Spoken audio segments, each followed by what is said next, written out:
ونعوذ بالله من شرور أنفسنا ومن سيئات أعمالنا من يهده الله فلا مضل له ومن يضلله فلا هادي له وأشهد أن لا إله إلا الله وحده لا شريك له وأشهد أن محمدا عبده ورسوله أما بعد فإن أصدق الحديث كتاب الله وخير الهدي هدي محمد صلى الله عليه وسلم وشر الأمور محدثاتها وكل محدثة بدعة وكل بدعة ضلالة وكل ضلالة في النار.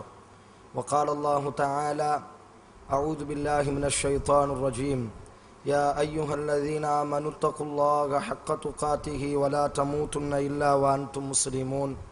يا أيها الناس اتقوا ربكم الذي خلقكم من نفس واحدة وخلق منها زوجها وبث منهما رجالا كثيرا ونساء واتقوا الله الذي تساءلون به والأرحام إن الله كان عليكم رقيبا. يا أيها الذين آمنوا اتقوا الله وقولوا قولا سديدا يصلح لكم أعمالكم ويغفر لكم ذنوبكم ومن يطع الله ورسوله فقد فاز فوزا عظيما. அன்பிக்கினிய இஸ்லாமிய சகோதர சகோதரிகளே, யார் இந்த யூதர்கள் என்ற ஒரு தொடர் வகுப்பினுடைய ஆரம்பத்தில் நாம் எல்லாம் அமர்ந்திருக்கிறோம். இந்த யூதர்களை பற்றி நாம் ஏன் தெரிந்து கொள்ள வேண்டும் என்ற ஒரு இயற்கையில் ஒரு யதார்த்த ஒரு சிந்தனை எம்முடைய உள்ளங்களில் ஏற்பட்டிருக்கலாம். அல்லாஹ் ரப்புல் ஆலமீன் அத்தியாயம் 5 வசனம் 82 அல்லாஹ் ரப்புல் ஆலமீன் இந்த யூதர்களினுடைய குணங்களை பற்றி பேசும் பொழுது, لَتَجِدَنَّ أَشَدَّ النَّاسِ عَدَاوَةً لِلَّذِينَ آمَنُوا الْيَهُودَ وَالَّذِينَ أَشْرَكُوا. لَتَجِدَنَّ أَشَدَّ النَّاسِ, நிச்சயமாக அதாவத்த லில்லதீன ஆமனு, யாரெல்லாம் இந்த பூமியில் ஈமான் கொண்டிருப்பார்களோ, யாரெல்லாம் அல்லாஹுவையும் அவனுடைய தூதரையும் நம்பிக்கை கொண்டிருப்பார்களோ, அவர்கள் அனைவரின் மீதும் மிக கடினமுடையவர்களாக இந்த யூதர்கள் இருப்பார்கள். அதாவத்துன், எதிரிகளாக ஈமான் கொண்டவர்களை பார்த்தால், ஈமானின் மீது பயணிக்கக்கூடியவர்களை பார்த்தால், இஸ்லாத்தின் மீது வாழக்கூடியவர்களை பார்த்தால் அவர்கள் அதாவத்துன், எதிரிகளாக அவர்கள் எல்லாம் பார்ப்பார்கள். அதே அத்தியாயத்தில் அல்லாஹ் ரப்புல் ஆலமீன் மற்றொரு வசனத்தில் பேசும் பொழுது, யா அய்யுஹல்லதீன ஆமனு லா தத்தஹிதுல் யஹூத், ஈமான் கொண்டவர்களே, யூதர்களை எந்த ஒரு சூழ்நிலையிலும் உங்களினுடைய நண்பர்களாக உங்களினுடைய தோழர்களாக நீங்கள் ஆக்கிக் கொள்ளாதீர்கள் என்று அல்லாஹ் ரப்புல் ஆலமீன் பதிவு செய்கிறான். ஏன் அல்லாஹ் ரப்புல் ஆலமீன் யூதர்களை மட்டும் பேசும் பொழுது, முஃமின்களினுடைய எதிரிகளாக யூதர்கள் முஃமின்களை பார்ப்பார்கள். முஃமின்கள் யாரிடத்தில் வேண்டுமே ஆனாலும் நட்பு பாராட்டினாலும் தோழமைகளோடு தோள் சேர்ந்தாலும் இந்த யூதர்களிடத்தில் மாத்திரம் நீங்கள் எந்த விதத்திலும் தோல்மையாகி விடாதீர்கள், நட்பாக பழகிவிடாதீர்கள் என்று அல்லாஹ் ரப்புல் ஆலமீன் எச்சரிக்கை செய்ய வேண்டிய அவசியம் என்னவென்று சொன்னால், பொதுவாக நாம் எல்லாம் கேள்விப்பட்டிருப்போம், நம்முடைய இயற்கையான ஒரு எதிரி ஷைத்தான் என்பதாக நாம் எல்லாம் கேள்விப்பட்டிருப்போம். அல்லாஹ் இந்த ஷைத்தானை பேசும்பொழுது அல்லாஹ் சொல்லும் பொழுது அதுவும் முபீன், தெளிவான ஒரு எதிரியாக இந்த ஷைத்தான் இருக்கிறான். இந்த அதுவுன் என்ற இந்த வார்த்தையை ஷைத்தானுக்கு அடுத்து அல்லாஹ் ஒரு கூட்டத்திற்கு பயன்படுத்துவானேயானால், அதாவத்தல்லில்லதீன ஆமனு, ஈமான் கொண்டவர்களின் மீது இந்த யூதர்கள் மிகப்பெரிய எதிரிகளாக பார்க்கும் பொழுதே கர்ண கொடூரமாகத்தான் பார்ப்பார்கள் என்று ஷைத்தானுக்கு அடுத்து ஒரு யூதர்களைத்தான் அல்லாஹ் நம்முடைய எதிரிகளாக பாவிக்கிறான்.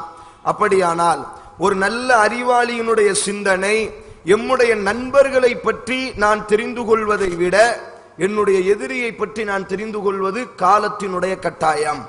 காரணம், என்னுடைய நண்பனை பற்றி நான் தெரிந்து கொள்ள வேண்டிய அவசியம் எனக்கு எந்த ஒரு நிர்பந்தமும் இல்லை. என் நண்பனோடு நான் பழகலாம், பேசலாம், அவனை பற்றி தெரிந்து கொள்ள வேண்டிய நிர்பந்தம் எனக்கு தேவையில்லை. ஆனால் எனக்கு யார் இந்த பூமியில் எதிரிகளாக இருப்பார்களோ, என்னை பார்த்தால் யார் எதிரியாக பார்ப்பார்களோ, அல்லாஹ் பேசுவதை போன்று லதஜிதன்ன அஷத்தன்னாஸ், முழு மனித சமூகத்தில் மிகப்பெரிய கர்ண கொடூரமான எதிரிகள் யார் தெரியுமா? யூதர்கள் என்று அல்லாஹ் பேசுகிறானே, அந்த எதிரியை பற்றி என்னுடைய வாழ்க்கையில் நான் தெரிந்து கொள்ள வேண்டும். காரணம், எந்த பாதையில் எல்லாம் அந்த எதிரி என்னை தாக்குதல் நடத்துவான். அல்லாஹ் சொல்கிறான், அவர்கள் எல்லாம் தெளிவான எதிரிகள், அவர்களோடு தோழமை கொள்ளாதீர்கள் என்றெல்லாம் அல்லாஹ் பேசக்கூடிய நேரத்தில் அவர்களினுடைய பாதைகள் என்ன, அவர்களினுடைய காரணம் அல்லாஹ்வே தெளிவுபடுத்தி விட்டான். அவன் உங்களை பார்த்தால் அவனினுடைய நோக்கமே மூமின்களை எதிர்ப்பதுதான் என்று அல்லாஹ் தெளிவுபடுத்தியதற்கு பிறகு எந்த அடிப்படையில் அவன் என்னை எதிர்க்கிறான், எந்த பாதையின் மீது அவன் பயணம் செய்கிறான், எந்த நோக்கத்திற்காக வேண்டி இந்த உலகத்தில் வாழுகிறான், எதை அடைவதற்காக வேண்டி இந்த உலகத்தில் ஒரு பெரிய ஒரு நிர்வாகத்தை ஏற்படுத்துகிறான், எப்படியெல்லாம் எனக்கு எதிராக சூழ்ச்சி செய்கிறான், அந்த சூழ்ச்சியை என்னுடைய வீட்டுக்குள் எப்படியெல்லாம் அவன் கொண்டு வந்திருக்கிறான், என்னுடைய சிந்தனையில் அந்த சூழ்ச்சி எந்த அளவிற்கு எடுபட்டிருக்கிறது, அல்லாஹ்வால் பாதுகாக்கப்பட்ட மார்க்கத்தில் கூட எந்த அளவிற்கு அவர்கள் அவர்களினுடைய மார்க்கத்தை உள்ளே புகுத்துக் கொண்டிருக்கிறார்கள், இதிலிருந்து நாம் தப்பிக்க வேண்டுமே ஆனால் எப்படிப்பட்ட திட்டங்கள் தேவை, எந்த பாதையில் நம்முடைய பயணங்களை அமைத்துக் கொள்ள வேண்டும் என்றெல்லாம் கண்டிப்பாக முஃமின் தெரிந்து வைத்திருக்க வேண்டும் அன்பார்ந்தவர்களே. காரணம், இவை அனைத்துமே அல்லாஹ் பதிவு செய்வது மாத்திரமல்ல. நான் இன்றைய தினம் முழுமையாக இவர்களை பற்றி பேச முடியாவிட்டாலும் இதை ஒரு தொடர் வகுப்பாக நாங்கள் பார்த்தால் மாத்திரம்தான். இது காலத்தினுடைய கட்டாய மாத்திரமல்ல, தெரிந்து கொள்வதனுடைய அவசியத்தை நாங்கள் எல்லாம் அமர்ந்திருக்கிறோம். ஏதோ 21ஆம் நூற்றாண்டு அறிவியலினுடைய நூற்றாண்டு என்பதாக எம்முடைய தலைமுறைகளை நாங்கள் வளர்த்து கொண்டிருக்கக்கூடிய இந்த காலகட்டத்தில், இந்த நூற்றாண்டுகளில் எந்த அளவுக்கு அவர்களினுடைய சூழ்ச்சி வலைகள் இந்த நூற்றாண்டை சுற்றி பின்னி கொண்டிருக்கிறது. அவர்களினுடைய வரலாறு குர்ஆன் ஒரு அடிப்படையில் பேசுகிறது. குர்ஆனில் அல்லாஹ் ரப்புல் ஆலமீன் யூதர்களினுடைய வரலாறை அல்லாஹ் பேசுவான். நீங்கள் குர்ஆனை படித்து பார்த்தால் முஹம்மது ஸல்லல்லாஹு அலைஹி வஸல்லம் அவர்களினுடைய பெயரை, அவர்களினுடைய உம்மத்தை பற்றி எல்லாம் அல்லாஹ் அதிகமாக பேச மாட்டான். நீங்கள் எங்காவது குர்ஆனை படித்து பாருங்கள், 4 இடத்தில் மாத்திரம்தான் அல்லாஹ்வுடைய தூதரினுடைய பெயரை அல்லாஹ் பதிவு செய்வான். நீங்கள் அதே போன்று குர்ஆனை படித்து பாருங்கள், நம்முடைய சமூகம் முஹம்மது ஸல்லல்லாஹு அலைஹி வஸல்லம் அவர்களினுடைய சமூகத்தை பற்றி எல்லாம் அல்லாஹ் குர்ஆனில் அதிகமாக பேச மாட்டான். ஆனால் ஒரே ஒரு சமூகம் தான் பேசியதையே அல்லாஹ் திருப்பி பேசுவான். இந்த வரலாறை தான் அல்லாஹ் பதிவு செய்திருப்பான் சூரா பக்கராவில். அதே வரலாறை சூரா ஆல் இம்ரானில் அல்லாஹ் பதிவு செய்வான். அதே வரலாறை சூரா மாயிதாவில் அல்லாஹ் பதிவு செய்வான். அதே வரலாறை சூரா அராஃபில் அல்லாஹ் பதிவு செய்வான். அதே வரலாறை சூரா அன்ஃபாலில் அல்லாஹ் பதிவு செய்வான். அதே வரலாறை சூரா பனி இஸ்ராயீலில் அல்லாஹ் பதிவு செய்வான். அதே வரலாறை சூரா கஸஸில் அல்லாஹ் பதிவு செய்வான். அதே வரலாறை சூரா ரூமில் அல்லாஹ் பதிவு செய்வான். அதே வரலாறை சூரா ரோமில் அல்லாஹ் பதிவு செய்வான். சூரா ஷுஆராவில் அல்லாஹ் பதிவு செய்வான். இப்படி குர்ஆன் முழுக்க பேசப்பட்ட வரலாறையே அல்லாஹ் திருப்பி திருப்பி திருப்பி பேசிக்கொண்டே இருப்பான். என்ன அவசியம்? இந்த குர்ஆன் நாம் எல்லாம் தெரிந்திருக்கிறோம், அல்லாஹ்வுடைய கலாம், அல்லாஹ்வுடைய வார்த்தை என்பதாக தெரிந்திருக்கிறோம்.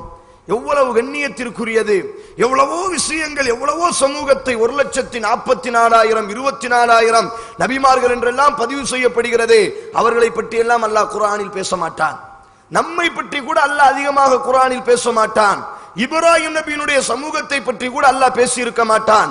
நூஹ் நபியினுடைய சமூகம் லேசாக அல்லாஹ் அப்படி ஒரு அறிமுகத்தை கொடுத்து விட்டு சென்று விடுவான். ஆனால் இந்த யூதர்கள் என்று வரும்பொழுது மாத்திரம் அவர்களினுடைய பிறப்பிடத்தில் இருந்து அவர்களினுடைய எல்லை வரை அல்லாஹ் ரப்புல் ஆலமீன் ஒரு முறை மாத்திரம் பேசவில்லை. கிட்டத்தட்ட குர்ஆனில் நான் சொன்ன அத்தியாயங்களையும் தாண்டி அல்லாஹ் ரப்புல் ஆலமீன் 20க்கும் 30க்கும் 40க்கும் அதிகமான அத்தியாயங்களில் பேசப்பட்ட வரலாறையே அல்லாஹ் திருப்பி திருப்பி திருப்பி பேசிக்கொண்டே இருப்பான். என்ன காரணம்? அல்லாஹ் இந்த வரலாற்றின் மூலியம் ஒன்றை பதிவு செய்ய விரும்புகிறான். எந்த ஒரு விஷயத்தை அல்லாஹ் ஒன்றை பேசினால் அதில் மனித சமூகம் கவனம் செலுத்த வேண்டும். அதையும் தாண்டி அல்லாஹ் ஒரு வரலாறை 2 முறை பேசினால் அதில் அதிகமாக கவனம் செலுத்த வேண்டும். வரலாறே குர்ஆனே முழுமையாக எடுத்துக்கொண்டால் அவர்களை பற்றி மட்டுமே அல்லாஹ் பேசிய வரலாறையே மீண்டும் மீண்டும் அல்லாஹ் பேசினான் என்று சொன்னால் காரணம், இந்த உலகத்தில் அந்த யூதர்களுக்கு பின்னால் வாழக்கூடிய மக்கள் அவர்களை பற்றி தெரிந்து கொள்ள வேண்டும் என்ற உயர்ந்த சிந்தனையில் தான் அல்லாஹ் தொடர்ச்சியாக அவர்களை பற்றி பேசி வருகிறான். அன்பார்ந்த இஸ்லாமிய சகோதர சகோதரிகளே, அப்ப காலத்தினுடைய கட்டாயம், ஒரு நிர்பந்தம், எனக்கு யூதன் என்றால் யார், என் தலைமுறைக்கு யூதன் என்றால் யார், அவனினுடைய லட்சியம் என்ன, அவனினுடைய நோக்கம் என்ன என்பதை அனைத்தையுமே வரலாறு பூர்வமாக குர்ஆனிலிருந்து சுன்னாவிலிருந்து கற்றுக்கொள்வது கட்டாயமாக இருக்கக்கூடிய ஒரு சூழ்நிலையில் தான் இந்த ஒரு தலைப்பை நாம் தேர்ந்தெடுத்திருக்கிறோம். யூதர்களை பற்றி அல்லாஹ் குர்ஆனில் பேசுவான். இன்றைய தினம் குர்ஆனில் அல்லாஹ் யூதர்களை பற்றி பேசக்கூடிய சம்பவங்கள் எல்லாம் இந்த யூதர்களினுடைய ஆரம்பம். இந்த யூதர்கள் எப்படியெல்லாம் குர்ஆனில் அல்லாஹ்வுடைய வார்த்தைகளால் பேசப்படுகிறார்கள். அதற்கடுத்து ஒரு அமர்வு கிடைக்கும் பொழுது ஹதீசுகளில் அல்லாஹ்வுடைய தூதர் யூதர்களை பற்றி எப்படியெல்லாம் பேசினார், அல்லாஹ்வுடைய தூதரினுடைய வாழ்க்கையில் இந்த யூதர்கள் எந்த அளவிற்கு சம்பந்தப்படுகிறார்கள். நான் குர்ஆனினுடைய வரலாறை பற்றி பேசும் பொழுது மதீனாவிற்கும் யூதர்களுக்கும் அணு அளவு கூட சம்பந்தம் கிடையாது. அரபுகளுக்கும் யூதர்களுக்கும் எந்த விதத்திலும் சம்பந்தம் இல்லை. யூதர்களினுடைய உண்மையான தேசம் எகிப்து என்பதாக குர்ஆனின் மூலமாக நாம் பார்ப்போம். எகிப்தில் இருந்து ஏன் மதீனாவிற்கு யூதர்கள் வர வேண்டும்? அல்லாஹ்வுடைய தூதர் மதீனாவிற்கு நுழையும் பொழுது யூதர்களை மதீனாவில் பெற்றுக் கொண்டாரே, எதற்காக வேண்டி அவர்கள் மதீனாவிற்குள் வர வேண்டும்? அன்றைய காலகட்டத்திலேயே அல்லாஹ்வுடைய தூதரோடு இந்த யூதர்கள் எந்த அளவிற்கு சம்பந்தப்படுகிறார்கள் என்று அடுத்த ஒரு தலைப்பில் அடுத்த அல்லாஹ் தன்னுடைய புத்தகத்தில் யூதர்களுக்கென்று சில பிரத்யேகமான குணங்களை அல்லாஹ் பதிவு செய்கிறான். அப்படி என்ன அவர்களிடத்தில் மாத்திரம் இருக்கக்கூடிய சிறப்புக்குரிய குணங்கள், அவர்களிடத்தில் மாத்திரம் இருக்கக்கூடிய தனிப்பட்ட குணங்கள் என்ன என்பதை அடுத்த ஒரு அமர்வில் நாங்கள் பார்க்க வேண்டும். அதையும் தாண்டி அடுத்துதான் எமக்கு எதிராக எந்த அளவிற்கு அவர்கள் திட்டம் தீட்டிக் கொண்டிருக்கிறார்கள், அந்த திட்டத்தை எந்த அளவுக்கு செயல்முறைப்படுத்தினார்கள். நான் எல்லாம் இதை பேசும் பொழுது கண்டிப்பாக உணர்ந்து கொள்ளலாம், என்னுடைய வீடு எந்த அளவுக்கு யூதர்களிடத்தில் அடமானம் வைக்கப்பட்டிருக்கிறது என்பதை யூதர்களினுடைய திட்டத்தை பற்றி பேசும் பொழுது தெரிந்து கொள்ளலாம். என்னுடைய உடம்பிலிருந்து, என்னுடைய சிந்தனையிலிருந்து, என்னுடைய ஆடையிலிருந்து, என்னுடைய பேச்சிலிருந்து, என்னுடைய வீடு கட்டக்கூடிய முறையிலிருந்து எப்படியெல்லாம் யூதர்கள் என்னுடைய வீட்டை அடமானம் வைத்திருக்கிறார்கள், எந்த அளவுக்கு யூதர்களிடத்தில் நாங்கள் நம்முடைய வீட்டையும் நம்முடைய குழந்தைகளையும் நம்முடைய தலைமுறையையும் அடமானம் வைத்து விட்டோம் என்பதை அவர்களினுடைய திட்டத்திலிருந்து உணர்ந்து கொள்ளலாம். இறுதியாக அந்த திட்டத்தை பீத்துவிட்டு, அந்த திட்டத்தை உடைத்துவிட்டு அவர்களை தோல்விக்குள்ளாக்க வேண்டுமையானால் எந்த பாதையில் பயணம் செய்தால் அந்த யூதர்களினுடைய சூழ்ச்சியை முறியடிக்க முடியும் என்பதையும் கண்டிப்பாக தெரிந்து கொள்வதற்கு தான் ஒரு பெரிய ஒரு தலைப்பாக யூதர்களினுடைய வரலாறு என்று ஒரு தொடர் தலைப்பாக நாம் தேர்ந்தெடுத்திருக்கிறோம். யார் இந்த யூதர்கள்? யூதர்கள் என்றால் என்ன ஒரு அர்த்தம்? நாம் எல்லாம் கேள்விப்பட்டிருப்போம். இப்ராஹிம் அலைஹிஸ்ஸலாத்து வஸ்ஸலாம் இவர்களுக்கு அல்லாஹ் ரப்புல் ஆலமீன் 2 குழந்தைகளை கொடுத்தான். அல்லாஹ்வே தன்னுடைய புத்தகத்தில் பேசுவான், அல்ஹம்துலில்லாஹில்லதி வஹபலி அலல் கிபரி இஸ்மாஈல வ இஸ்ஹாக். இப்ராஹிம் அலைஹிஸ்ஸலாம் பிரார்த்திப்பார். சூரா இப்ராஹிமில் அல்லாஹ் பதிவு செய்கிறான், அல்ஹம்துலில்லாஹ், எல்லா புகழும் அல்லாஹ்வுக்கு தான். அந்த அல்லாஹ் எப்படிப்பட்டவன் தெரியுமா? வஹபலி, இப்ராஹிம் அலைஹிஸ்ஸலாம் பிரார்த்திப்பார், எனக்கு அவன் அன்பளிப்பாக தந்தான். அலல் கிபர், வயது முதிர்ந்து தள்ளாடக்கூடிய அந்த வயதில் அல்லாஹ் எனக்கு அன்பளிப்பாக தந்தான். இஸ்மாஈல வ இஸ்ஹாக, இஸ்மாயில் என்ற ஒரு புதல்வனையும் இஸ்ஹாக் என்ற ஒரு புதல்வனையும் அல்லாஹ் ரப்புல் ஆலமீன் எனக்கு அன்பளிப்பாக தந்தான் என்பதாக இப்ராஹிம் அலைஹிஸ்ஸலாத்தினுடைய வார்த்தையை அல்லாஹ் பதிவு செய்வான். இந்த இப்ராஹிம் அலைஹிஸ்ஸலாம் 2 புதல்வர்கள், ஒன்று இஸ்மாயில் அலைஹிஸ்ஸலாம், மற்றொன்று இஸ்ஹாக் அலைஹிஸ்ஸலாம். இந்த இஸ்மாயில் அலைஹிஸ்ஸலாம் அரபு தேசத்தில் வளர்பவராக இருந்தார். நாம் எல்லாம் ஹஜ்ஜி பெருநாளினுடைய அந்த உரைகளில் எல்லாம் அதிகம் கேள்விப்பட்டிருப்போம். அவர்கள் பிறந்தவுடனேயே அல்லாஹ் ரப்புல் ஆலமீன் அவர்களையும் அவரினுடைய தாயாரையும் அந்த பாலைவனத்தில், மக்கா என்ற பாலைவனத்தில் விட சொன்னார். அந்த இடத்திலிருந்து தான் இப்ராஹிம் அலைஹிஸ்ஸலாம் வளர்ந்தார். அங்குதான் இப்ராஹிம் அலைஹிஸ்ஸலாம் மரணித்தார். அவர் பிறந்த தேசம் வேண்டுமேயானால் பலஸ்தீனாக இருந்திருந்தாலும் அவர் வாழ்ந்து மரணித்த தேசம் அது அரபு தேசமாக மாறிவிட்டது. ஆனால் இந்த இஸ்ஹாக் அலைஹிஸ்ஸலாம் இவர்களை இப்ராஹிம் அலைஹிஸ்ஸலாம் அரபு தேசத்திற்குள் கொண்டு வரவில்லை. இவர்களை இப்ராஹிம் அலைஹிஸ்ஸலாம் தன்னுடைய கரத்தால் வளர்த்தார்கள். இஸ்மாயில் அலைஹிஸ்ஸலாத்தை வளர்த்தது இப்ராஹிம் நபியினுடைய மனைவி மாத்திரம்தான். ஆனால் இஸ்ஹாக் அலைஹிஸ்ஸலாம் இப்ராஹிம் அலைஹிஸ்ஸலாத்திற்கு அல்லாஹ் 2 மனைவிகளை கொடுத்திருந்தான். அந்த இருவரில் ஒரு மனைவிக்கு பிறந்தவர் தான், அதாவது இஸ்ஹாக் அலைஹிஸ்ஸலாம். அந்த இஸ்ஹாக்கை பலஸ்தீனில் தன்னுடைய கரத்தை கொண்டு இப்ராஹிம் அலைஹிஸ்ஸலாம் வளர்த்து வருகிறார். இந்த இஸ்ஹாக் அலைஹிஸ்ஸலாம் அவர்களுக்கு யாக்கூப் என்ற ஒரு புதல்வன் பிறந்தான். அதையும் அல்லாஹ் ரப்புல் ஆலமீன் சூரா பக்கராவில் பதிவு செய்வான். இஸ்ஹாக்கினுடைய மகனாக நாம் யாக்கூபை கொடுத்தோம். யூசுப் அலைஹிஸ்ஸலாம் என்று நாங்கள் எல்லாம் படிக்கிறோமா இல்லையா? அந்த யூசுப் நபியினுடைய வாப்பா தான் யாக்கூப் அலைஹிஸ்ஸலாம். இந்த யாக்கூப் அலைஹிஸ்ஸலாத்திற்கு அல்லாஹ் ரப்புல் ஆலமீன் 12 குழந்தைகளை அல்லாஹ் கொடுத்தான். சூரா யூசுஃபினுடைய ஆரம்பத்தில் அல்லாஹ் ரப்புல் ஆலமீன் இதை பதிவு செய்வான். இப்ராஹிம் அலைஹிஸ்ஸலாம் அவர்களுக்கு இஸ்ஹாக் அலைஹிஸ்ஸலாம் பிறக்குகிறார்கள். இஸ்மாயில் அலைஹிஸ்ஸலாம் பிறக்கிறார்கள். இஸ்மாயில் அலைஹிஸ்ஸலாம் பிறந்ததிலிருந்து தந்தையினுடைய தொடர்பு அறுபட்டவராக தாயினுடைய தொடர்பிலேயே பாலைவனத்தில் மக்கா என்ற அந்த அரபு தேசத்தில் வாழ்க்கை நடத்துகிறார். இஸ்ஹாக் அலைஹிஸ்ஸலாத்தை இப்ராஹிம் அலைஹிஸ்ஸலாம் வளர்க்கிறார். இப்ராஹிம் அலைஹிஸ்ஸலாமே அவருக்கு பெண் பார்த்து வைக்கிறார். அந்த அடிப்படையில் இஸ்ஹாக் அலைஹிஸ்ஸலாம் அவர்கள் யாக்கூப் என்ற ஒரு குழந்தையையும் பிறக்கிறார்கள். இந்த யாக்கூபிற்கு 12 குழந்தைகள் பிறந்தார்கள். அந்த 12 குழந்தைகளில் யூதா என்ற ஒரு குழந்தை இருந்தது. இந்த குழந்தையினுடைய சந்ததிகள் தான் யூதர்கள் என்று வரலாறுகளில் அறியப்படும். அடுத்து இனி ஒரு ரிவாயத், இந்த யாக்கூப் அலைஹிஸ்ஸலாம் அவர்களினுடைய மற்றொரு பெயர் இஸ்ராயில். நாம் இஸ்ரேல் என்று இன்னைக்கு படிக்கிறோமா இல்லையா? இந்த இஸ்ரேல் என்ற வார்த்தை யாக்கூப் அலைஹிஸ்ஸலாத்தினுடைய பெயர். அல்லாஹ்வுடைய தூதர் ரசூலுல்லாஹி ஸல்லல்லாஹு அலைஹி வஸல்லம் அவர்களே இதை ஒப்புக்கொண்டிருப்பார்கள். இமாம் அபூ தாவூத் ரஹிமஹுல்லாஹ் இந்த செய்தியை பதிவு செய்வார். யாக்கூப் அலைஹிஸ்ஸலாத்தினுடைய மற்றொரு பெயர் அதாவது இஸ்ராயில் என்று பதிவு செய்யப்படும். அதனால தான் அல்லாஹ் ரப்புல் ஆலமீன் யூதர்களை குர்ஆனில் அழைக்கும் பொழுது யா பனி இஸ்ராயில், யாக்கூபினுடைய சந்ததிகளே, இஸ்ரவேலர்களினுடைய சந்ததிகளே.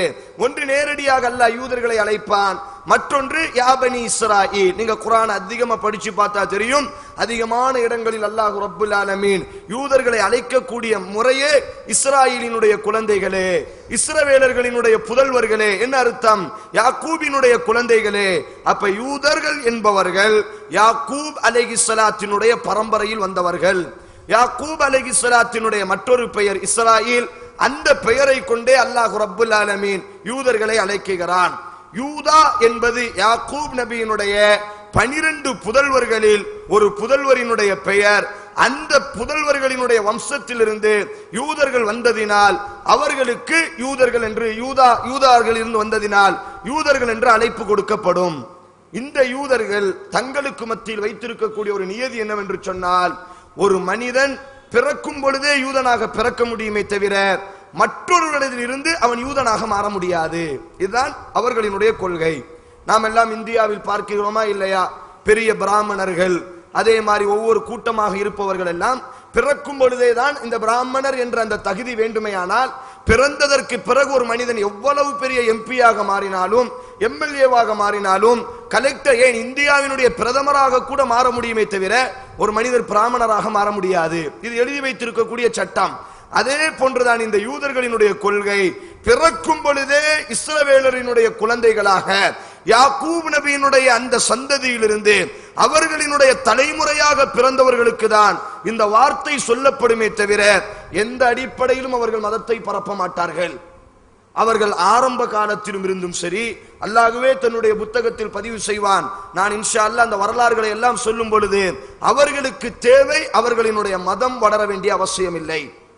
எந்த ஒரு இடத்திலும் கிறிஸ்தவர்களை எடுத்துக்கொண்டால் அவர்களினுடைய மதத்தை வளர்ப்பதற்காக வேண்டிய எண்ணிலடங்காத முயற்சிகள், இஸ்லாமியர்களை எடுத்துக்கொண்டால், ஏன் இந்து மக்களை எடுத்துக்கொண்டால் கூட, நாத்திகத்தை எடுத்துக்கொண்டால் கூட, நேற்று பிறந்த மதத்தை எடுத்துக்கொண்டால் கூட தன்னுடைய மதத்திற்கு ஆள் சேர்க்க வேண்டும் என்ற ஒரு இயற்கையான ஒரு குணம் இருக்கும். ஆனால் கிட்டத்தட்ட 2000-3000 ஆண்டுகள் பழமையான வரலாறுகளை நான் பேசிக் கொண்டிருக்கிறேன். அவர்களினுடைய இயற்கையான குணம் தங்களினுடைய மதத்திற்கு ஆள் தேவை வேண்டும் என்று அவர்கள் ஆசைப்பட்டதும் இல்லை. யாராவது மீறி அந்த மதத்திற்கு சென்றால் கூட அந்த மதத்தை பற்றி உண்டான உபதேசம் செய்வார்களே தவிர உங்களை யூதர்களாக அவர்கள் ஏற்றுக்கொள்ள மாட்டார்கள். இன்று வரை முழு உலகத்தில் கிட்டத்தட்ட இஸ்லாமியர்களுக்கு முன்னுள்ள மதம் யூத மதம், கிறிஸ்தவத்திற்கு முன்னுள்ள மதம் யூத மதம், ரோமர்களுக்கு முன்னுள்ள மதம் யூத மதம், ஹஜரத் மூசா அலைஹிஸ்ஸலாத்திற்கெல்லாம் முன்னுள்ள யாக்கூப் அலைஹிஸ்ஸலாம் இப்ராஹிம் நபியினுடைய அந்த மகனிலிருந்து இந்த யூத மதம் உருவாகிறது என்று சொன்னால், இஸ்ஹாக் அலைஹிஸ்ஸலாத்தினுடைய தொடர்பில் இருந்து உருவாகிறது என்று சொன்னால் எந்த அளவிற்கு அவர்களினுடைய மதம் பரவி இருக்க வேண்டும். ஆனால் 21ஆம் நூற்றாண்டில் அவர்களை பற்றி எடுக்கப்பட்ட கணப்பில் அவர்களினுடைய எண்ணிக்கை 1.5 கோடி அல்லது 2 கோடிகளை விட அதிகம் கிடையாது.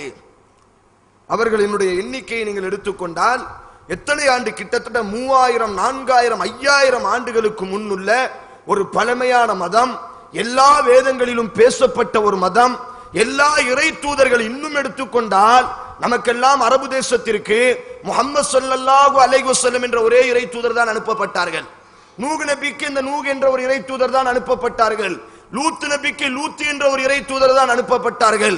உலக வரலாற்றிலேயே நூற்றுக்கணக்கான இறை தூதர்கள் அனுப்பப்பட்ட ஒரு மதம் யூத மதம்.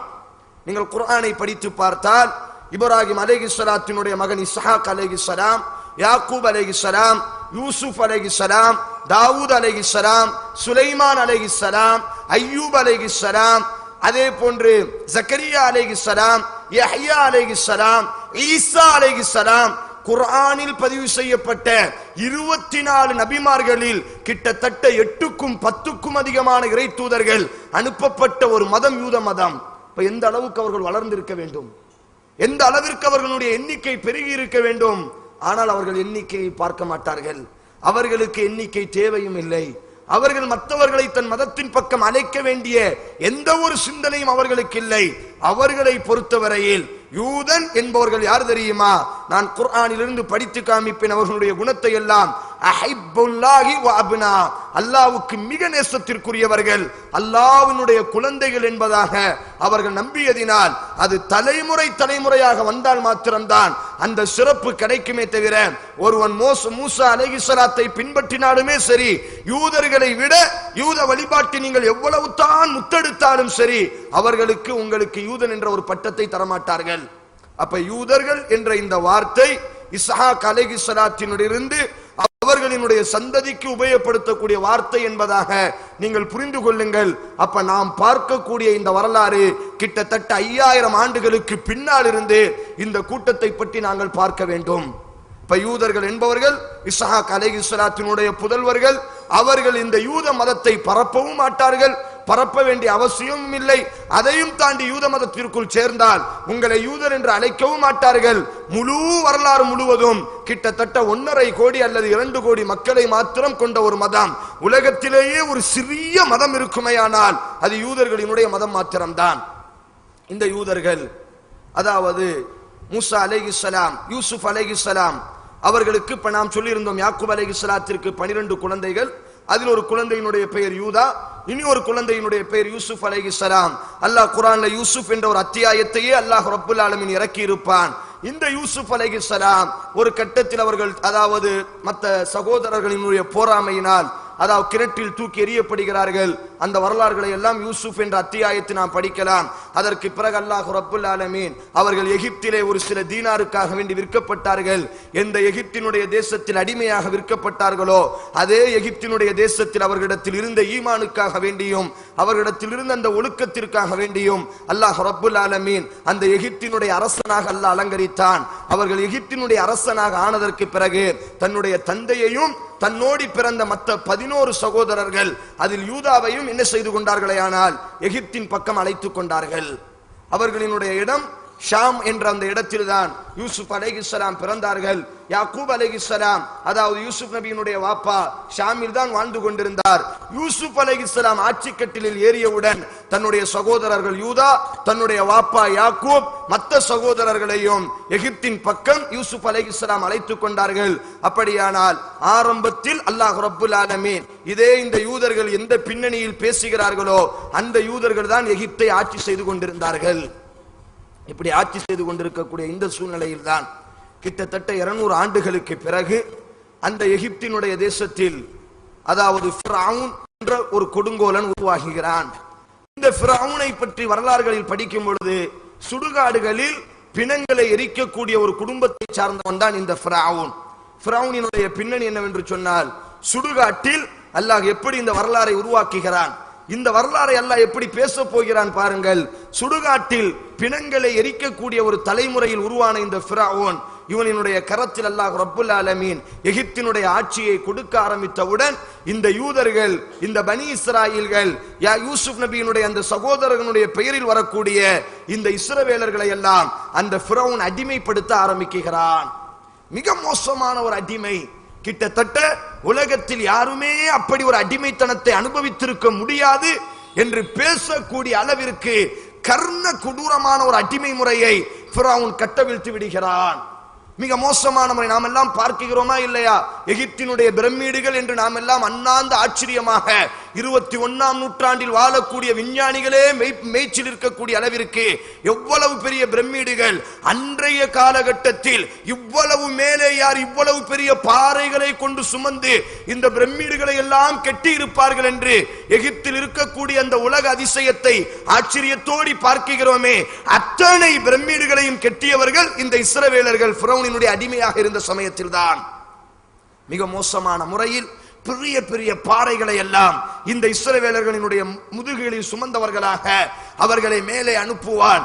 இப்படி பல கொடுமைகளுக்கு மத்தியில் இமாம் தபரி ரஹிமகுல்லா ஒரே ஒரு கொடுமையை நான் பதிவு செய்கிறேன்.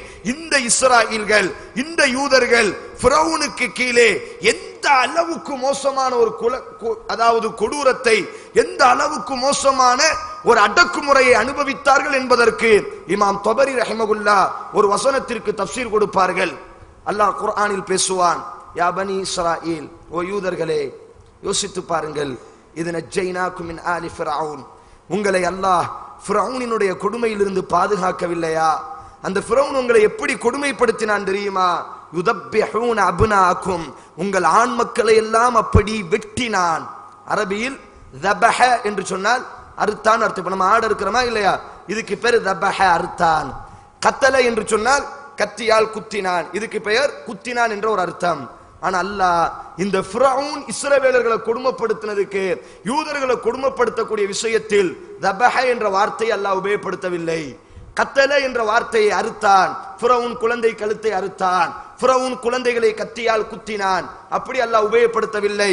தபஹையில் இருந்து சுலாசி மசீதிஃபி, அதாவது யுதப்பிஹூன, கர்ண கொடூரமாக உங்கள் குழந்தைகளை எல்லாம் அறுத்தான். யுகத்திலூன, யூதர்களே உங்கள் குழந்தைகளை எல்லாம் கர்ண கொடூரமாக கத்தியால் குத்தினான். அந்த கஷ்டத்திலிருந்து உங்களை பாதுகாத்தானே, அந்த ரப்பை நீங்கள் நேசிக்க வேண்டாமா? அந்த ரப்பை நீங்கள் உணர வேண்டாமா என்று அல்லாஹ் ஒரு வசனம் யூதர்களை பார்த்து பேசுவான். இந்த வசனத்திற்கு குர்ஆனினுடைய நாம் எல்லாம் இப்னு கஸீர் என்றெல்லாம் படிக்கிறோமா இல்லையா? அத்தனை தஃப்சீரினுடைய முக்கியமான தஃப்சீர் தபரி. இந்த தஃப்சீரில் இருந்துதான் அத்தனை தஃப்சீர்களும் எடுக்கப்பட்டது. அந்த இமாம் தபரி ரஹிமகுல்லா இந்த வசனத்திற்கு விளக்கம் கொடுப்பார். ஃபிரௌன் எந்த அளவுக்கு ஆண்களை எல்லாம், ஆண் குழந்தைகளை எல்லாம் கொலை செய்தான் என்று சொன்னால், அந்த பனி இஸ்ரவேல் எந்த அளவுக்கு அடிமையா இருந்தாங்க பாருங்க. இந்த வரலாறுகளை எல்லாம் நம்ம தொடர்ச்சியா பார்க்கும் பொழுதுதான் அல்லாஹ் இந்த கூட்டத்தின் மீது எந்த அளவுக்கு அன்பு வைத்தான். இவர்களா மாறி அல்லாஹ் ஒரு கூட்டத்தின் மீது அன்பு வைக்கலையோ என்று யோசிக்கக்கூடிய அளவுக்கு எந்த அளவுக்கு அல்லாஹ் வாழ்க்கையை ஏற்படுத்தினான்.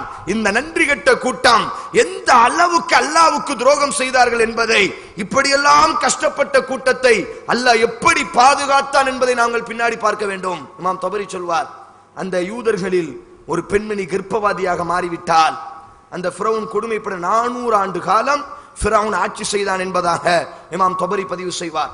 ஃபிரௌனினுடைய ஆட்சி காலம் 400 ஆண்டு காலம் எகிப்தில் இருந்தது. சர்வாதிகாரியாக, அவனை எதிர்ப்பதற்கு யாருமே இல்லை. காரணம், அத்தனை இஸ்ரவேலர்களையும் அடிமையாக ஆக்கிவிட்டான். அவனினுடைய கிபித்தி என்று சொல்லக்கூடிய அந்த கூட்டம் மாத்திரம்தான் ஒட்டுமொத்த ஆட்சியையும் எகிப்தினுடைய ஆட்சியாளர்கள். இந்த யூதர்களினுடைய வேலை இந்த கிபித்திகளுக்கு அடிமையாக இருக்க வேண்டும், அந்த கிபித்திகளினுடைய மலத்தை சுமக்க வேண்டும், அந்த கிபித்திகளை தங்கள் தோள் மீது சுமக்க வேண்டும். அந்த கிபித்திகள் செத்துவிட்டால் அவர்களினுடைய ஜனாசா கெட்டு போகாமல் இருப்பதற்கு மம்மிகளை போன்று பெரிய பிரமிடுகளை மிகப்பெரிய அளவிற்கு உயர்த்த வேண்டும். இதுதான் இந்த யூதர்களினுடைய வேலை. அதில் இமாம் தபரி சொல்வார், அந்த யூதர்கள் எந்த அளவுக்கு ஃபிரௌன்ட்ட கேவலப்படுத்தப்பட்டார்களே. ஆனால் அந்த ஃபிரௌன்ல, அந்த யூதர்கள் ஒரு பெண்மணி கர்ப்பவாதியாக ஆகிவிட்டால் உடனே அந்த ஃபிரௌன் எகிப்தில் ஒரு நர்சுமார்கள், செவிலிமார்களை வைத்திருப்பான். உடனே தகவல் கொடுக்கப்படும், இந்த வீட்டில் இந்த யூத பெண்மணி கர்ப்பவாதியாக மாறிவிட்டால், இந்த யூத பெண்மணி கர்ப்பவாதியாக மாறிவிட்டால் இந்த மாதத்தில் அவளினுடைய கர்ப்பம் வெளியே வரும் என்று அந்த யூதர்களின், அதாவது ஃபிரௌனினுடைய ராணுவத்திற்கு தகவல் கொடுக்கப்படும். அந்த மாதம் வந்தவுடன் இமாம் தபரி இதை கண்ணீர் விட்டு சஹீகான சம்பவம் என்பதாக எழுதுவார். யூதர், காரணம் அல்லாஹ்வே சொல்கிறான், தபஹ, அறுத்தான் என்று எந்த இடத்தில் நீங்கள் குர்ஆனை படித்து பார்த்தால் ஃபிரௌன் குழந்தையை அறுத்தான் என்ற வார்த்தையை காமிக்க முடியாது, ஃபிரௌன் குழந்தையை கொலை செய்தான் என்ற வார்த்தையை காமிக்க முடியாது. ஃபிரௌன் கர்ண கொடூரமாக கொலை செய்தான், கர்ண கொடூரமாக அறுத்து எறிந்தான் என்றுதான் அல்லாஹ் பதிவு செய்கிறான் குர்ஆனில். இப்ப அந்த பெண்மணியினுடைய அந்த பிரசவத்தினுடைய அந்த மாதம் வந்துவிடுமையானால் முழு யூதர்களையும் வெளியே கொண்டு வருவான். அந்த ஃபிரௌனினுடைய ராணுவம் வரும். இப்ப அந்த பெண்மணியினுடைய ஆடைகள் கலட்டப்பட்டு ஒரு மூங்கில், கூர்மையான மூங்கிலை எடுப்பார்கள். அந்த மூங்கிலை 2 துண்டுகளாக வெட்டுவார்கள். அதில் ஒரு துண்டை நல்ல கூர்மையா ஷார்ப்பாக்குவான் அந்த ஃபிரௌனினுடைய ராணுவம். அப்படி ஆக்கி அந்த பூமியில் அப்படி குத்துவார்கள். அப்ப அந்த ஷார்ப் அப்படி மேல அப்படி கூர்மை அப்படி மேல நிற்கும். யூதர்கள் பட்ட கஷ்டத்தை பாருங்க, அல்லாஹ் அவங்களை பாதுகாத்த விதத்தை பாருங்க. இப்படியெல்லாம் கொடுமைப்படுத்தினவனுடைய இடத்தில் அல்லாஹ் யூதர்களை வைத்து அழகு பார்த்தான். இப்ப நல்ல ஷார்ப்பா அந்த அந்த மூங்கிலினுடைய ஒரு குச்சம் மாத்திரம் கத்தி மாறி ஷார்ப்பாயிரும். இது அப்படி பூமியில நட்டி விடுவார்கள். இனி ஒரு மூங்கிலை அந்த பெண்ணை இழுத்து கொண்டு வரப்படும் அந்த யூத பெண்ணை கேட்பதற்கு யாருமே இல்லை. அவர்களுக்கு விடுதலை சுவாசத்தை சுவாசிப்பதற்கு, வாய் திறப்பதற்கு அல்லாஹ் யாரையும் கொடுக்கவில்லை. ஃபிரௌன் செய்யக்கூடிய அத்தனை அநியாயத்தையும் பார்க்க வேண்டுமே தவிர எதிர்த்து பேச முடியாது, எதிர்த்து குரல் கொடுக்க முடியாது. இப்பொழுது அல்லாஹ் ரப்புல் ஆலமீன் அந்த ஃபிரௌனுக்கு கொடுத்த அந்த கொடூர எண்ணத்தை பாருங்கள்.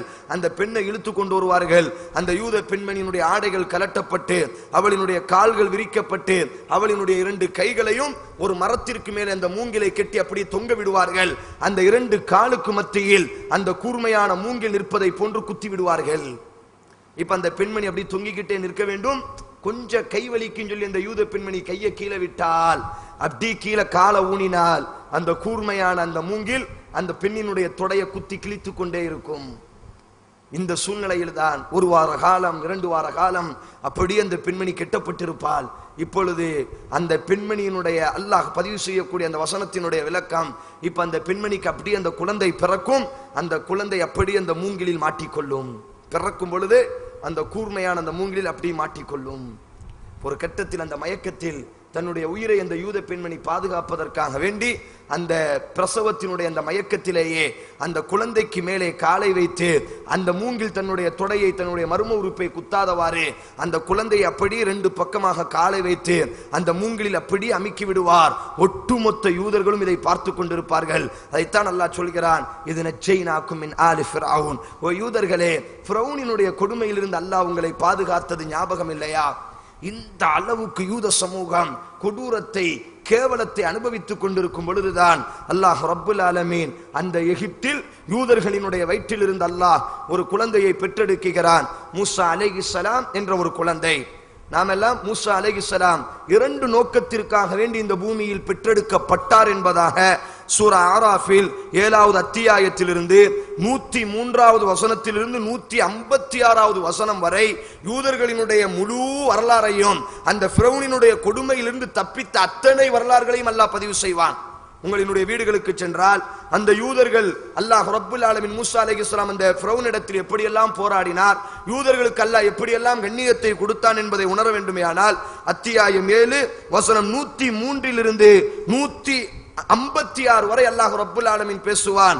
அதில் அல்லாஹ் ரப்புல் ஆலமீன் பேசும் பொழுது, நாம் மூசாவை அனுப்பினோம் பனி இஸ்ரவேலர்களினுடைய அடிமை விலங்குகள் அவிழ்க்கப்படுவதற்காக வேண்டி, தௌஹீதை பேசுவதற்காக வேண்டி அனுப்பப்பட்டாலும் இரண்டாவது ஒரு காரணம் என்னவென்று சொன்னால், அந்த பனி இஸ்ரவேலர்களினுடைய அடிமை விலங்குகள் அவிழ்க்கப்பட வேண்டும், அவர்கள் ஃபிரௌனிடத்திலிருந்து பாதுகாப்படைய வேண்டும், ஃபிரௌனினுடைய கொடுமையிலிருந்து அந்த யூதர்கள் தப்பிக்க வேண்டும் என்பதற்கு தான் அல்லாஹ் ரப்புல் ஆலமீன் மூசா அலைஹிஸ்ஸலாம் என்ற ஒரு குழந்தையை அல்லாஹ் பிறக்க வைக்கிறான். ஃபிரௌனினுடைய மடியிலேயே அல்லாஹ் வளர வைப்பான். ஒரு கட்டத்தில் அல்லாஹ் ரப்புல் ஆலமீன் மூசா அலைஹிஸ்ஸலாத்தை எகிப்திலிருந்து ஹிஜ்ரத் செய்து வெளிநாட்டின் பக்கம் அல்லாஹ் போக வைப்பான். அந்த நாட்டிலிருந்து அல்லாஹ் அவரை நபியாக தேர்ந்தெடுத்து இப்பொழுது அல்லாஹ் ரப்புல் ஆலமீன் யூதர்களிடத்தில் மூசா அலைஹிஸ்ஸலாத்தை அனுப்பி வைப்பான். அத்தியாயம் 7வது அத்தியாயத்தில் அல்லாஹ் ரப்புல் ஆலமீன் 102வது வசனத்திலிருந்து அல்லாஹ் பேச ஆரம்பிப்பான்.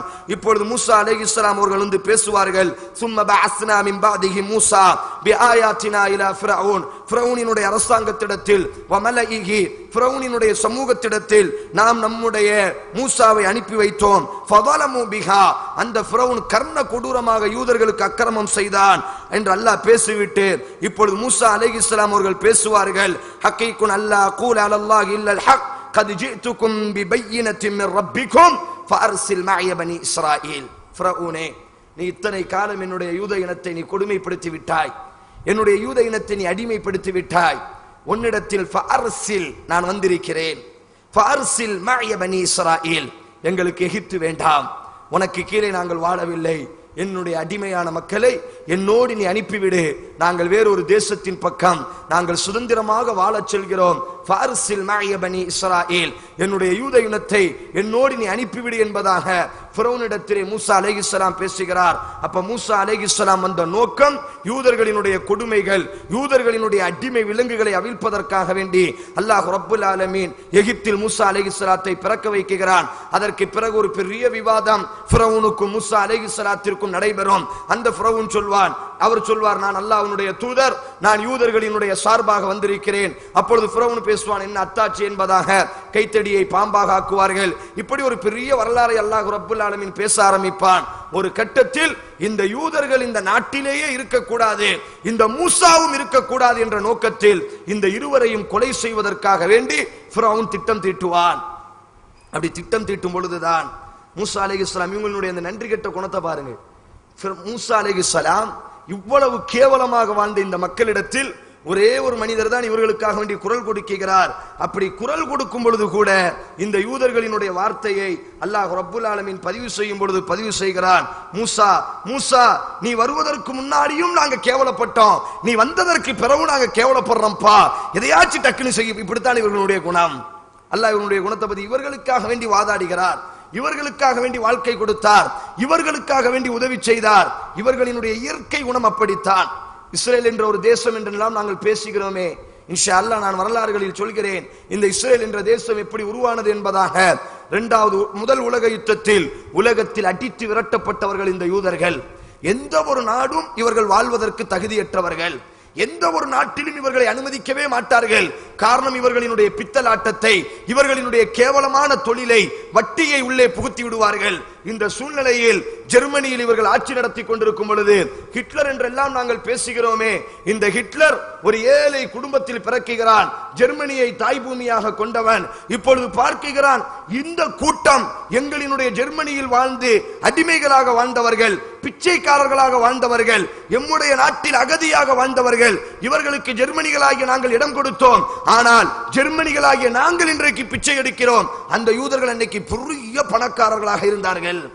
அப்ப பிறந்ததில் இருந்தே இந்த யூதர்களினுடைய வெறுப்பை பார்த்து பார்த்து இந்த ஹிட்லர் என்ன உருவானான் என்று சொன்னால், இந்த யூதர்கள் இந்த நாட்டில் வாழக்கூடாது, இவர்கள் வாழ்ந்தால் ஜெர்மனிகளாகிய நாம் இந்த நாட்டில் வாழ முடியாது, அகதிகள் இந்த நாட்டில் பணக்காரர்களாக, வாழ்க்கை கொடுத்தவர்கள் அடிமைகளாக வாழுகிறோமே. ஆனால் உடனே அவர் என்ன செஞ்சார், ராணுவத்தில் சேர்ந்தான், கடைசி ஆட்சியை பிடிச்சான், ஒட்டுமொத்த யூதர்களையும் கொலை செய்தான். பின்னணி இந்த நோக்கம்தான். இப்படி கொலை செய்யப்பட்ட இந்த பின்னணிவானவர்கள் இவங்க மேல இறக்கப்படுறது ஒரு தவறு, யூதர்களின் மீது இறக்கப்படுவது ஒரு தவறுதான். காரணம், அல்லாஹ் ரப்புல் ஆலமீன் அத்தியாயத்தில் பேசும் பொழுது அல்லாஹ் சொல்கிறான், அதாவது இந்த மூசா இவர்களுக்காக வேண்டி பயணம் செய்தார், இவர்களினுடைய அடிமை விலங்கை அவிழ்ப்பதற்காக வேண்டி தனி நபராக நின்று கொண்டு ஃபிரௌனை எதிர்த்து கொண்டிருக்கிறார். ஆனா அந்த மூசாவை பார்த்து இந்த கூட்டம் சொன்னாங்க, காலு ஊதினா மின் கபுல் அவ் தாத்தினா பாதா, நீ வந்ததற்கு பிறகு கஷ்டம்தான், நீ வருத முன்னக்கட்டி நாங்க கஷ்டம்தான் பட்டோம் அப்படின்னு சொல்லி மோரல் அடிக்கிற மாதிரி பேசினார்கள். நன்றி கெட்டவர்களாக இருந்தார்கள். இந்த குணம் அன்றைக்கு மாத்திரமல்ல, இவர்களினுடைய ரத்தத்தில் ஊறிய குணம். இப்ப ஜெர்மனியை விட்டு விரட்டப்பட்ட இந்த யூதர்கள் உடனே இவங்க வாழ்றதுக்கு இடமே இல்லாததுனால பலஸ்தீனினுடைய பக்கத்தில் இவங்க அகதிகளாக, பிச்சை எடுத்தவர்களாக இவர்கள் பாலைவனத்தில் வாழும் பொழுது இஸ்லாமிய சமூகம், யூதர்களுடைய வரலாறு படிச்சு பாருங்க, நாம சொல்லல, யூதர்கள் அவங்க வரலாறு எழுதியிருக்கிறார்கள். அப்ப இவங்களுக்காக வேண்டி தங்களினுடைய வீட்டை கொடுத்தவர்கள் பலஸ்தீன் மக்கள். இவர்கள் அமர வேண்டும். உலகத்தில் விரட்டப்படுகிறார்களே, உலகத்தில் இவர்கள் எல்லாம் யூதர்கள், லட்சக்கணக்கான யூதர்கள் விஷ வாயுகளை செலுத்தி அந்த ஹிட்லரால் கொலை செய்யப்பட்டார்களே, சொந்தங்களை இழந்து மனைவியை இழந்து வாழக்கூடியவர்கள் என்ற ஒரு அடிப்படையில் இந்த யூதர்களுக்காக வேண்டி தங்களினுடைய இடத்தை கொஞ்சம் தங்குவதற்காக வேண்டி கொடுக்க ஆரம்பித்தார்கள். இவங்களினுடைய வேலை படித்தான். இரக்கம் என்பது இவங்க உள்ளத்தில் இருக்காது, இரக்கம் என்பது இவங்களினுடைய ரத்தத்தில் இருக்காது. நான் பின்னாடி பதிவு செய்யும் பொழுது படித்துக் கொள்ளலாம் இவங்களினுடைய நன்றி கெட்ட குணத்தை. இந்த அளவுக்கு உலகமே இவர்களை துரத்தி விட்டது. இன்றைக்கு அமெரிக்கா ஆதரிக்கிறது என்று பேசுகிறோமே, யூதர்களினுடைய இயற்கையான எதிரிகளே கிறிஸ்தவர்கள் தான், நாங்க கிடையாது. யூதர்களினுடைய இயற்கையான எதிரிகளே கிறிஸ்தவர்கள் மாத்திரம்தான். காரணம், கிறிஸ்தவர்கள் இவர்களை எதிரியாக பார்ப்பதனுடைய நோக்கம் என்ன? நாம் ஈசா அலைஹிஸ்ஸலாத்தை நபியாக அங்கீகரிப்போம், மரியம் அலைஹிஸ்ஸலாத்தை இறைநேசராக நாங்கள் அங்கீகரிப்போம், அவர்களை நாங்கள் புகழ்வோம். அவர்கள் கிறிஸ்தவர்கள் எங்கள் நபியை நபியாக அங்கீகரிக்காவிட்டாலும், என் தாய் ஆயிஷாவை நபியினுடைய மனைவியாக அங்கீகரிக்காவிட்டாலும், நாங்கள் ஈசாவை நபியாக அங்கீகரிப்போம். ஈசாவினுடைய தாயை எம்முடைய இறைநேசராக அங்கீகரிப்போம். ஆனா யூதங்க யாரு தெரியுமா? குர்ஆன்லயே பேசுவாங்க, அவங்க வேதத்திலே இருக்கு, மரியம் ஒரு விபச்சாரி, ஈசா விபச்சாரத்தினால் பிறக்கப்பட்டவர். இதை சொன்னா விடுவானா கிறிஸ்தவன்? அவனுடைய கடவுளை பத்தி அவன் ஆட்சி செய்யக்கூடிய உலகத்துல இப்படி பேசுனா விடுவானா? எல்லா இடத்திலையும் இவர்களுக்கு எதிரான எதிரிகள். நாங்க மூசா அலைஹிஸ்ஸலாத்தை ஏற்றுக்கொள்வோம், யூதர்கள் நம்பக்கூடிய அத்தனை இறை தூதரையும் ஏற்றுக்கொள்வோம், கிறிஸ்தவர்கள் நம்பக்கூடிய அத்தனை இறை தூதரையும் நாம் ஏற்றுக்கொள்வோம். ஆனா பிரச்சனை யாருக்கும் தெரியுமா? கிறிஸ்தவர்களுக்கும் யூதர்களுக்கும் மாத்திரம்தான். ஆனா இதை தெரியாம ஏதோ அமெரிக்கா பெரிய புத்தியுள்ள நாடு நம்ம நினைக்கிறோமே, உண்மையிலேயே உலகத்தில் ஒரு முட்டாளான நாடு அமெரிக்கா தான். நான் இன்ஷா அல்லாஹ் வரலாறை பேசும்பொழுது தெரிந்து கொள்வீர்கள் எந்த அளவுக்கு யூதர்களினுடைய மதத்தால், யூதர்களினுடைய கொள்கையால் இந்த அமெரிக்கா வீழ்ச்சி அடைந்திருக்கிறது, அமெரிக்கா அடிமைப்பட்டிருக்கிறது என்பதை நான் வரலாறை பேசும்பொழுது தெரிந்து கொள்ளலாம். இப்ப பலஸ்தீனுடைய மக்கள் தங்களுடைய வீட்டை கொஞ்சம் கொடுக்கும் பொழுது உடனே கொஞ்சம் என்ன செய்யறாங்க? இவங்களினுடைய இயற்கை குணம் குர்ஆன் அல்லாஹ் பதிவு செய்வான், வட்டிக்கு கொடுத்தல், வட்டிக்கு வாங்குதல். இந்த காசை கொண்டு அந்த பலஸ்தீன் ஏழைகள்கிட்ட கொஞ்சம் கொஞ்சமா அந்த வீட்டை அப்படியே அடமானத்துக்கு எடுத்தாங்க, அடுத்து சொந்தமாக்குனாங்க. கடைசி 1948க்கு முன்னாடி உலகத்தினுடைய மேப்பை பார்த்தா இஸ்ரேல் என்ற ஒரு தேசமே உலக வரைபடத்தில் இருக்காது. ஆனா இன்னைக்கு பார்த்தா பலஸ்தீன் என்ற ஒரு தேசமே உலக வரைபடத்தில் இருக்காது. இதான் வெறும் இவங்களை அமர்வதற்கு வாய்ப்பு கொடுத்தால் இவங்களுக்கு உதவி செய்யணும் என்று நினைப்பதே ஒரு தவறுதான். காரணம், இதெல்லாம் ஏதோ மனித உரிமைக்கு மேலாக, மனிதாபிமானத்துக்கு மேலாக பேசுவதை போன்று உங்களுக்கு தெரியலாம்.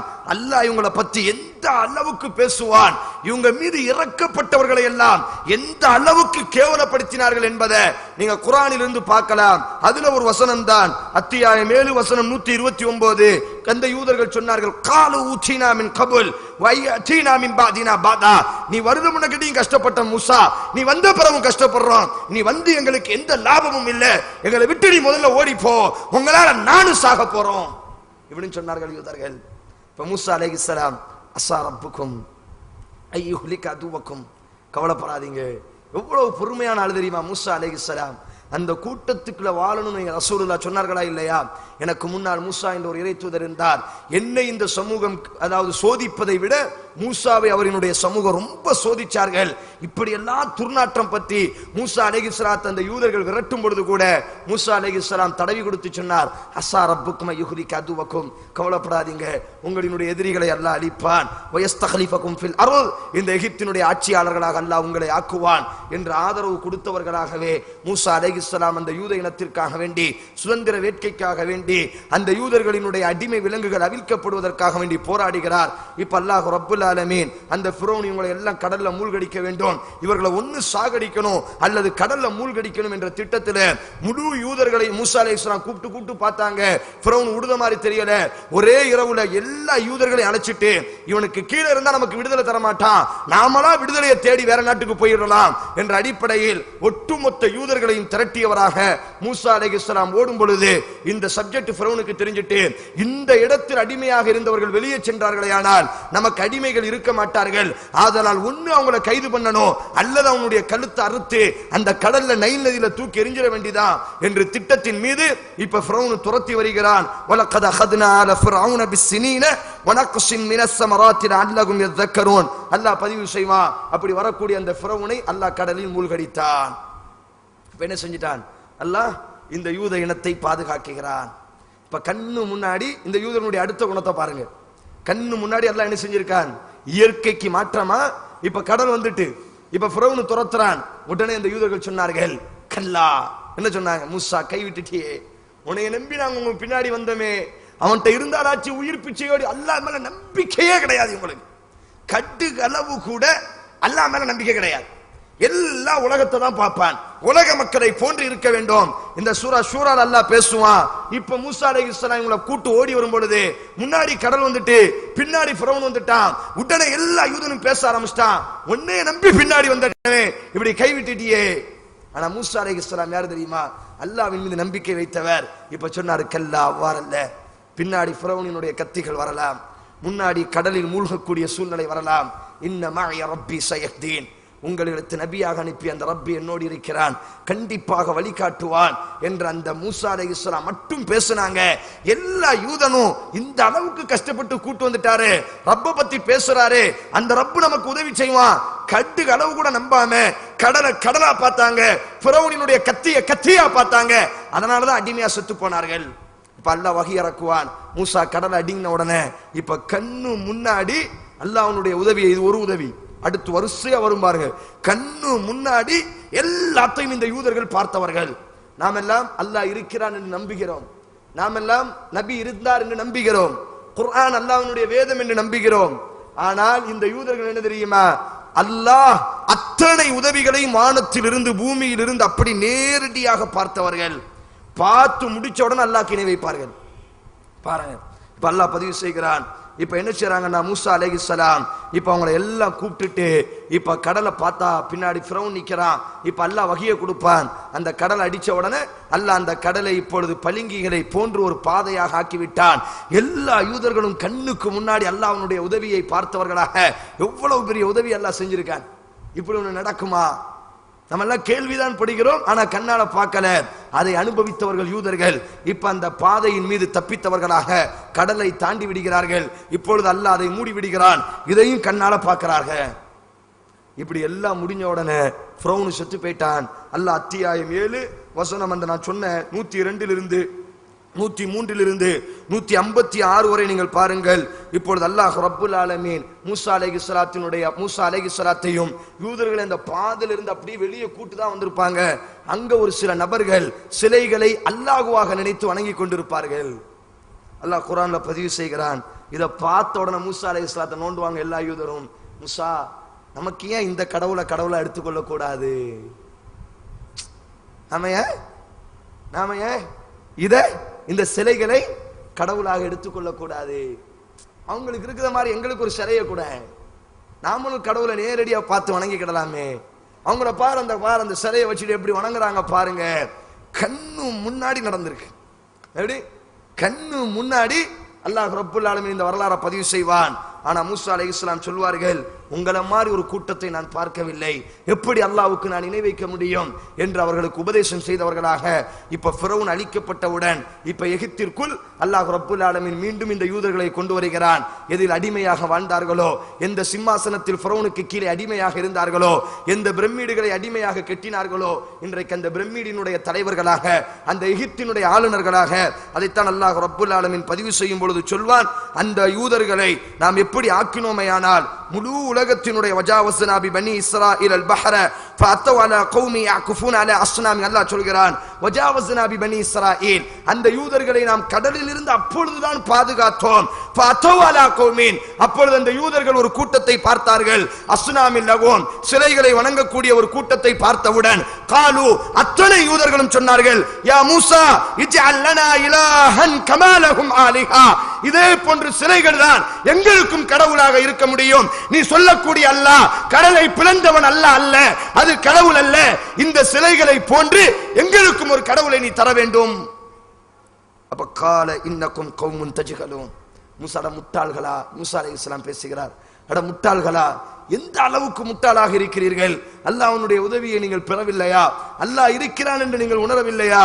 அல்லாஹ் பேசுவான், இன்ன ஹாவுலாய் முத்தப்பரும் மாகும் ஃபீகி வபாத்திலும் மா கானு யஅமலூன். நிச்சயமாக இந்த மக்கள் ஈடுபட்டிருக்கக்கூடிய ஒட்டுமொத்த மார்க்கமும் அழியக்கூடியதுதான்.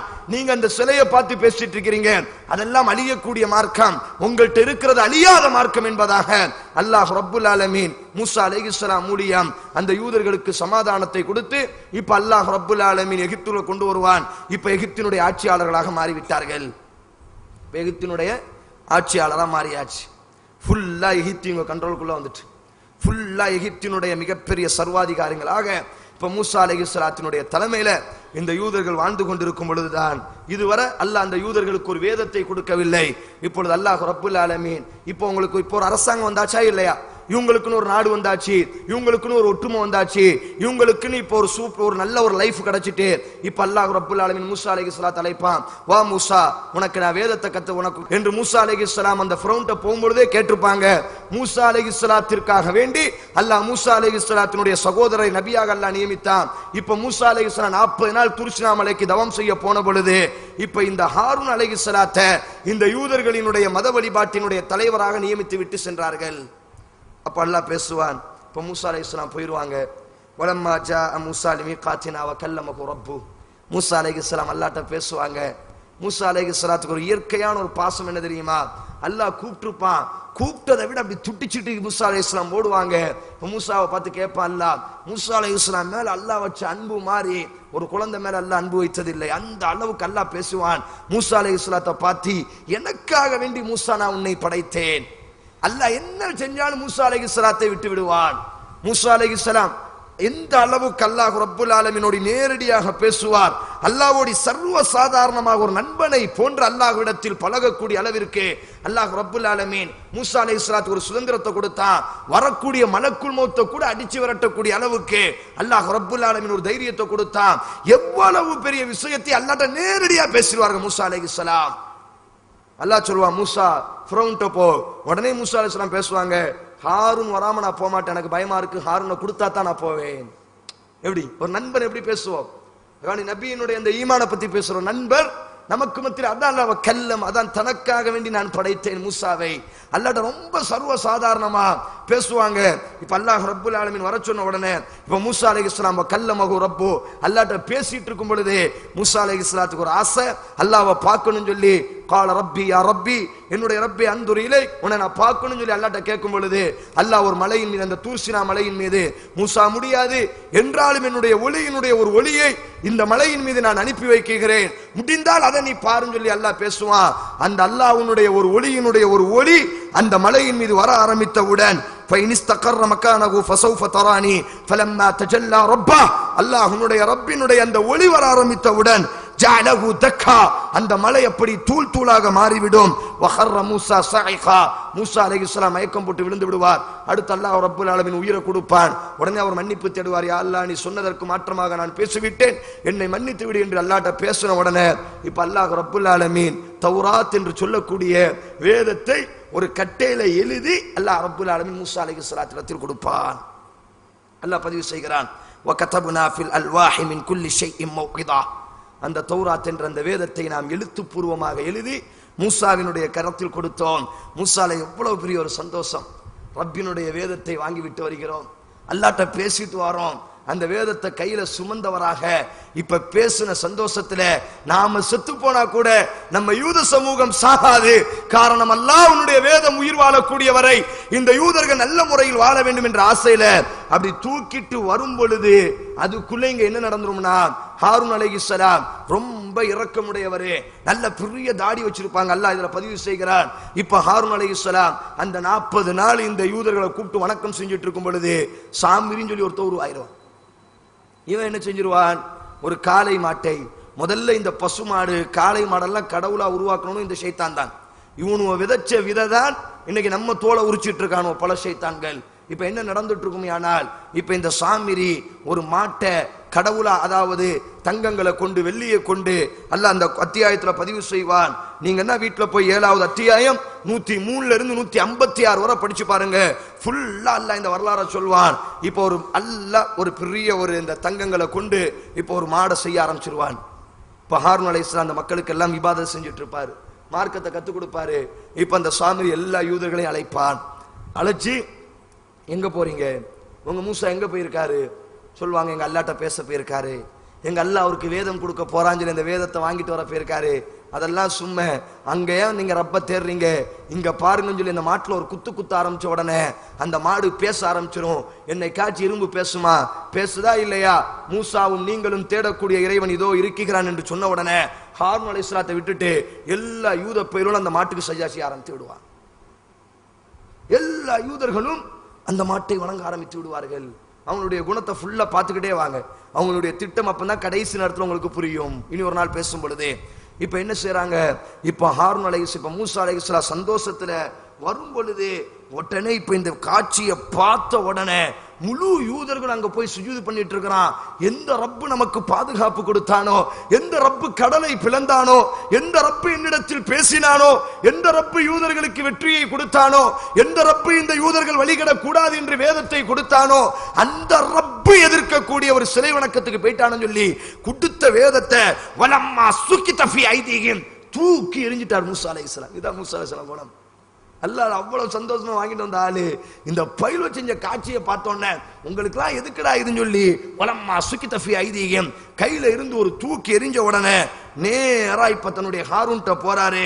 வலம்மா ரஜா மூசா இலா ஹாரூன் ஹாரூன்ட்ட போய் உத்பான் அஸிஃபா கட்டுமையா கோவத்துல போறாங்க. قال بسما خلوا من في الارض بعد اجلتم امر ربكم والقى الالواح واخذ براسي தாடிய புடிச்சு ஒரு இழு இழுக்கிறார். அல்லாஹ் சொல்வா அப்படி புடிச்சு இழுக்கிறார். மூசா அலைஹிஸ்ஸலாம் புட்டிச்சு இழுத்து, நீனா என்ன மனிதன் 40 நாள் போயிட்டு வரதுக்குள்ள இந்த கூட்டத்தை இப்படி நீ வச்சு இப்படி விட்டுட்டியே, இந்த பையில நீ திருத்தி இருக்க வேண்டாமா? உடனே அந்த ஹாரூன் அலைஹிஸ்ஸலாம் பேசுவார்கள். கால யப்ன உம்மி, என்னுடைய சகோதரன், என்னுடைய மகனே, இன்னல் கௌம ஸ்ததஅஃபூனி வகாது யக்துலூனனி, நீ உருவாக்கி இருக்கக்கூடிய யூதர்கள் சாதாரணமானவர்கள் அல்ல. அவர்களுக்கு ஒரு திட்டம் என்று வந்து விட்டால் அதை யார் எதிர்த்தாலும் அவர்களை கொலை செய்து விடுவார்கள். என்னுடைய சகோதரனே, நான் பலகீனமானவன். ஹாரூன் அலைஹிஸ்ஸலாம் ஒரு நபி, அந்த நபி பயப்பட்டார். இவங்களை பார்த்து என்னை கொலை செஞ்சிருவான்னு சொல்லி நான் பயந்துட்டேன். அதனால தான் இவங்களை ஒன்றும் செய்ய முடியல. எவ்வளவோ திருத்த பார்த்தேன், அவங்க கேட்கிற மாதிரி இல்லை என்று சொன்ன உடனே மூசா அலைஹிஸ்ஸலாம் அடிக்கிறார். ரப்பி அஃபிர்லி, யா அல்லாஹ் என்ன மன்னி, வ அஹி என் சகோதரனை மன்னி, வ அத்கில்னா ஃபீ ரஹ்மத்திக், எங்க ரெண்டு பேரையும் ஒரு ரஹ்மத்துல சேர்த்துக்க யா அல்லாஹ், எங்க ரெண்டு பேரை தவிர யாரும் என்னால திருத்த முடியல யா அல்லாஹ் என்று மூசா அலைஹிஸ்ஸலாம் அழ ஆரம்பிப்பாரு. உடனே நேரா சாமி கிட்ட போவார். நீ என்ன கடவுள் உருவாக்குகிறாய், இந்த பையலோட திருத்தினா திருத்த மாட்டானோ, இவனுக்கு புரிய வைக்கணும் என்பதற்காக வேண்டி சாமி கிட்ட போறாரு. நீ எதை கடவுள் என்று சொல்கிறாய், இதைத்தான் நீ எப்படி கடவுள் என்று இதை உருவாக்கினாய்? ஜிப்ரீல் அலைஹிஸ்ஸலாம் வந்தார். அவரினுடைய கால் பட்ட அந்த மண்ணை எடுத்துதான் அல்லாஹ் அந்த அத்தியாயத்தில் பேசுவான். அந்த மண்ணை கொண்டுதான் நான் இதை செஞ்சேன், அதனாலதான் கத்துச்சு. உடனே மூசா அலைஹிஸ்ஸலாம் அதை எரித்து அப்படியே அந்த யூத கண்ணுக்கு முன்னாடி அப்படியே கடல்ல தூவி விடுவாரு. பாருங்க, இது கடவுளா இருந்தா இப்படி எரிஞ்சிருக்குமா, பாருங்க இது கடவுளா இருந்தா சாம்பலா மாறி இருக்குமா, அட முட்டாள்களா, மீண்டும் நீங்கள் வழி தவறுகிறீர்களே. உடனே எல்லா யூதர்களும் மீண்டும் தௌபா செய்வாங்க, எங்களை மன்னித்து விடுங்கள் என்பதாக. ஆனால் அல்லாஹ் தௌபாவை ஏற்றுக்கொள்ள மாட்டார். அல்லாஹ் சொல்லிடுவான். சூரா பக்ராவினுடைய 2வது வசனம், எவனெல்லாம் வணங்கினானோ அத்தனை நபர்களும் தங்கள் கழுத்தை தாங்களே அறுத்துக் கொள்ளட்டும். அல்லாஹ் வஹி அனுப்பினான். அத்தியாயம் 2வது அத்தியாயத்தில் அல்லாஹ் ரப்புல் ஆலமீன் பேசுவான். அதாவது யாரெல்லாம் இந்த சாமிரி உருவாக்கிய இந்த காளை கன்றை வணங்கினார்களோ அத்தனை யூதர்களும் தங்களினுடைய கழுத்தை அவர்களே அறுக்க வேண்டும், அதுதான் அவர்களினுடைய தண்டனை என்பதாக அல்லாஹ் ரப்புல் ஆலமீன் கட்டளை கொடுத்தவுடன் 70,000 யூதர்கள் வேற வழி கிடையாது, அறுத்துத்தான் ஆகணும். அப்பந்தான் உனக்கு அல்லாஹ் மீண்டும் எகிப்தை கொடுப்பேன், இல்லாட்டா மீண்டும் ஃபிரௌன மாதிரி ஒரு ஆட்சியாளரை கொண்டு வருவேன் என்பதாக அல்லாஹ் ரப்புல் ஆலமீன் பயமுறுத்தி ஆரம்பித்தவுடன் இப்பொழுது ஒவ்வொரு யூதனும் இப்படி தங்களினுடைய கழுத்தை அறுக்க ஆரம்பித்தவுடன் 70,000 யூதர்கள், இமாம் இப்னு கஸீர் பதிவு செய்வார், 70,000 யூதர்கள் தங்களினுடைய கழுத்தை அறுக்க ஆரம்பித்தவுடன் மூசா அலைஹிஸ்ஸலாம் அழ ஆரம்பிப்பார். யா அல்லாஹ், இதற்கு மேல் என்னுடைய சமூகம் இல்லாமல் ஆகிவிடும் யா அல்லாஹ், ஆதலால் என் சமூகத்தை மன்னிப்பாயாக யா அல்லாஹ் என்ற அந்த வசனத்தை கொடுக்க ஆரம்பிச்ச உடனே இப்ப மீண்டும் அல்லாஹ் ரப்புல் ஆலமீன் அந்த தௌபாவை ஏற்றுக்கொள்வான். இது இப்படி நடந்துட்டு இருக்கும். இப்படி நடந்துட்டு இருக்கும் பொழுது உடனே யூதர்கள் கையில இப்ப மூசா அலைஹிஸ்ஸலாம் இந்த வேதத்தை கையில கொடுப்பாரு. கொடுக்கும் பொழுது அந்த யூதர்கள் கேட்பாங்க, இந்த வேதத்தை யார் கொடுத்தால்? ரப்பு கொடுத்தானப்பா. அந்த ரப்பை பார்க்காம நாங்க ஈமான் கொள்ள மாட்டோம், அந்த ரப்பை நாங்க ஏற்றுக்கொள்ள மாட்டோம். எங்க கண்ணுக்கு முன்னாடி அந்த ரப்பு வந்தாத்தா அந்த ரப்பை நாங்கள் நம்பிக்கை கொள்வோம். இப்ப மூசா அலைஹிஸ்ஸலாத்துக்கு ஒன்றும் செய்ய முடியாது. யா அல்லாஹ், வேற வழி இல்லை, வாங்கடா ஒரு 70 பேர் வாங்கடா. உங்க அப்ப மூசா அலைஹிஸ்ஸலாம் எல்லா யூதனையும் கூப்பிடுவார். அல்லாஹ் குர்ஆன்ல அந்த அத்தியாயத்தில் பதிவு செய்வான், உங்கள 70 தலைவர்கள் வாருங்கள். அந்த ரப்பை இந்த 70 பேர் பார்த்துட்டு சாட்சி சொன்னா நீங்கெல்லாம் அந்த ரப்பை நம்பிக்கை கொள்வீங்களா? நம்பிக்கை கொள்வோம். 70 பேரையும் கூப்பிட்டுட்டு, யா அல்லாஹ், இந்த பையில உன்னைய பார்த்தாத்தான், என் கண்ணுக்கே நீ தெரிய மாட்டேன், ஆனா இவன் உன்னைய பார்த்தாத்தான் நம்பிக்கை கொள்ளுன்னு சொல்றான் யா அல்லாஹ், எப்படியாச்சும் வந்துருன்னு சொன்ன உடனே அந்த இடத்திலேயே அல்லாஹ் ரப்புல் ஆலமீன் ஒரு இடியை கொடுத்து 70 பேரை அல்லாஹ் அப்படி கொண்டு விடுவான். அத்தியாயம் 2 அல்லாஹ் பேசுவான். இப்ப மூசா அலைஹிஸ்ஸலாம் மீண்டும் அல்லாஹ் அழ ஆரம்பிப்பார். யா அல்லாஹ், நானே ரப்ப பார்க்கணும்னு சொல்லி இந்த பையில கூட்டு வந்திருக்கேன், இவன்ல கொலை செஞ்சுட்டு போயிட்டேன்னா இந்த மூசா கொலை செஞ்சுட்டாருன்னு சொல்லி ஃபிரௌன்ட்ட இருந்து நான் தப்பிச்சிடலாம், இவன்ட்ட இருந்து தப்பிக்க முடியாது யா அல்லாஹ், மீண்டும் இந்த 70 பேரை நீ குடுன்னு சொன்ன உடனே அல்லாஹ் சில நபர்களுக்கு தான் மரணித்ததற்கு பிறகு அல்லாஹ் இந்த உலகத்தில் உயிர் கொடுத்தான். அதில் அந்த மூசா அலைஹிஸ்ஸலாம் அழைத்து சென்ற அந்த 70 பேருக்கும் மீண்டும் அல்லாஹ் ரப்புல் ஆலமீன் உயிரை கொடுக்க ஆரம்பித்தவுடன் இப்பொழுது மீண்டும் அந்த 70 பேரை அழைச்சிக்கிட்டு சொன்னா இல்லையா ரப்ப பார்க்க முடியாது, ரப்பினுடைய தண்டனையை நீங்க பாத்தீங்களா இல்லையா, மீண்டும் மூசா அலைஹிஸ்ஸலாத்துல போய் அந்த கூட்டம் போய் இப்ப அந்த தௌராத்தை ஏத்துக்கிடுங்க என்று அந்த 70 பேர் சொல்லும் பொழுது சொல்வானுவா, அதெல்லாம் முடியாது, ரப்ப பார்த்தா தான் நாங்க ஏற்றுக்கொள்வோம். இதுக்கு மேல அல்லாஹ் பொறுக்க மாட்டான். அல்லாஹ் சொல்லிடுவான் ஜிப்ரீல, சூரா ஆராஃப்ல அல்லாஹ் சொல்வான், தூர்சினா மலையை தூக்கி இந்த யூத பையில தலைக்கு மேல போடுன்றான் அல்லாஹ். இப்ப தூக்கின உடனே அல்லாஹ் மீண்டும் இறக்கப்பட ஆரம்பிப்பான்.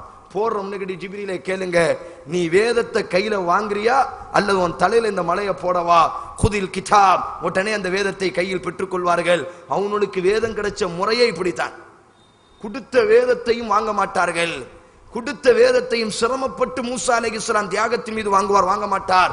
இப்ப தூர்சினா மலையை உயர்த்தி உன் தலையில போட போறான் ஜிப்ரீல், அவன் பார்த்த மலையிலேயே பெரிய மலை தூர்சினாதான், தூர்சினாவை தூக்கின உடனே இப்ப உடனே தங்களினுடைய உயிருக்கு பயந்தவர்களாக, அவங்களுடைய இயற்கை கொள்கை உயிருக்கு பயந்தவர்கள். நான் பின்னாடி வரலாறு பேசும்போது அல்லாஹ் சொல்வான், ஒவ்வொரு யூதனும் 1000 வருடம் இந்த பூமியில் வாழ வேண்டும் என்று நினைப்பான். அந்த குணம்தான் இன்றைக்கு யூதர்களை வளர்த்திருக்கிறது, அந்த குணம்தான் யூதர்களை அல்லாஹ்வை விட்டு தூரமாக்கியது. இப்ப அந்த உயிருக்கு பயந்தவர்களாக இப்பொழுது வேதத்தை மூசா அலைஹிஸ்ஸலாத்தினுடைய கரத்தில் இப்பொழுது அல்லாஹ் ரப்புல் ஆலமீன் அந்த யூதர்களினுடைய கரத்தில் ஒப்படைத்து விடுவான். இப்பொழுது அந்த வேதத்தின் அடிப்படையில் வாழ்க்கை நடந்து கொண்டிருக்கும் பொழுதுதான் அடுத்து என்ன அல்லாஹ் ரப்புல் ஆலமீன் சொல்வான், நமக்கென்று ஒரு தேசம் இருக்கிறது. எகிப்து நம்முடைய சுதந்திர தேசமாக இருந்தாலும் மஸ்ஜிதுல் அக்ஸா பலஸ்தீன் என்ற ஒரு தேசம் இருக்கிறது. மூசாவே, உன்னுடைய எல்லா யூதர்களையும் அழைத்தவர்களாக நீ மஸ்ஜிதுல் அக்ஸாவிற்குள் நீ இப்பொழுது செல்ல வேண்டும் என்று அல்லாஹ் ரப்புல் ஆலமீன் கட்டளையிட்டவுடன் இப்பொழுது மூசா அலைஹிஸ்ஸலாம் தன்னுடைய ஒட்டுமொத்த யூதர்களையும் அழைத்து சொல்வார். அல்லாஹ்வுடைய கட்டளை என்ன தெரியுமா, மஸ்ஜிதுல் அக்ஸாவிற்கு செல்ல வேண்டும். அப்ப அந்த மஸ்ஜிதுல் அக்ஸா அந்த பலஸ்தீன சில சிலை வழிபாட்டாளர்கள் ஆட்சி செய்து கொண்டிருந்தார்கள், அவங்க போர் செய்யறதுக்காண்டி தயாராயிட்டாங்க. அப்ப மூசா அலைஹிஸ்ஸலாம் சொல்வார்கள், சத்தியமாக சொல்கிறேன், கடலை பிளந்து யூதர்களை உங்களை அல்லாஹ் பாதுகாத்தான், ஃபிரௌனிடத்திலிருந்து அல்லாஹ் பாதுகாத்தான், உங்களை சிறை வணங்கிகளுடைய கரத்தில் அல்லாஹ் கொடுக்க மாட்டான், நீங்க போராட வேண்டாம், முன்னாடி வந்து நின்னா போதும், அல்லாஹ் உங்களுக்கு மஸ்ஜிதுல் அக்ஸாவை கையில கொடுத்து விடுவான் என்பதாக இப்பொழுது மூசா அலைஹிஸ்ஸலாம் பேச ஆரம்பித்தவுடன் அல்லாஹ் ரப்புல் ஆலமீன் அத்தியாயம் 5 இந்த வசனத்தை அல்லாஹ் ரப்புல் ஆலமீன் இந்த சம்பவத்தை ஒரு பெரிய வரலாறாகவே அல்லாஹ் பேசுவான். இப்பொழுது அந்த முழு யூதர்களையும் அழைத்தவர்களாக இப்பொழுது மூசா அலைஹிஸ்ஸலாம் அவர்கள் மஸ்ஜிதுல் அக்ஸாவிற்குள் வருவார். காலையா கௌமி துகுலுல் முகத்தஸா, மஸ்ஜிதுல் அக்ஸாவிற்குள் நாம் நுழைய வேண்டும். அல்லதி கதபல்லாஹு லக்கும், அல்லாஹ் நமக்கு கடமையாக்கி விட்டான். வலா தர்தத்து அலா அதுபாரிக்கும், யாரும் புறமுதுகு காட்டி ஓட வேண்டாம். அவர்கள் நமக்கு முன்னால் ஆயுதங்களை உபயோகப்படுத்தினாலும் நம்முடைய கழுத்தை வெட்டுவதற்கு அவர்கள் தயாரானாலும் வலா தர்தத்து அலா அதுபாரிக்கும், நம்மில் யாரும் புறமுதுகு காட்டி ஓட வேண்டாம் என்று மூசா அலைஹிஸ்ஸலாம் யூதர்களை அழைப்பார். நான் சொன்னா இல்லையா, உயிர் மீதுள்ள பயம், அல்லாஹ்வுடைய அத்தனை அத்தாட்சிகளை பார்த்தாலும் அல்லாஹ்வை நம்ப மாட்டார்கள்.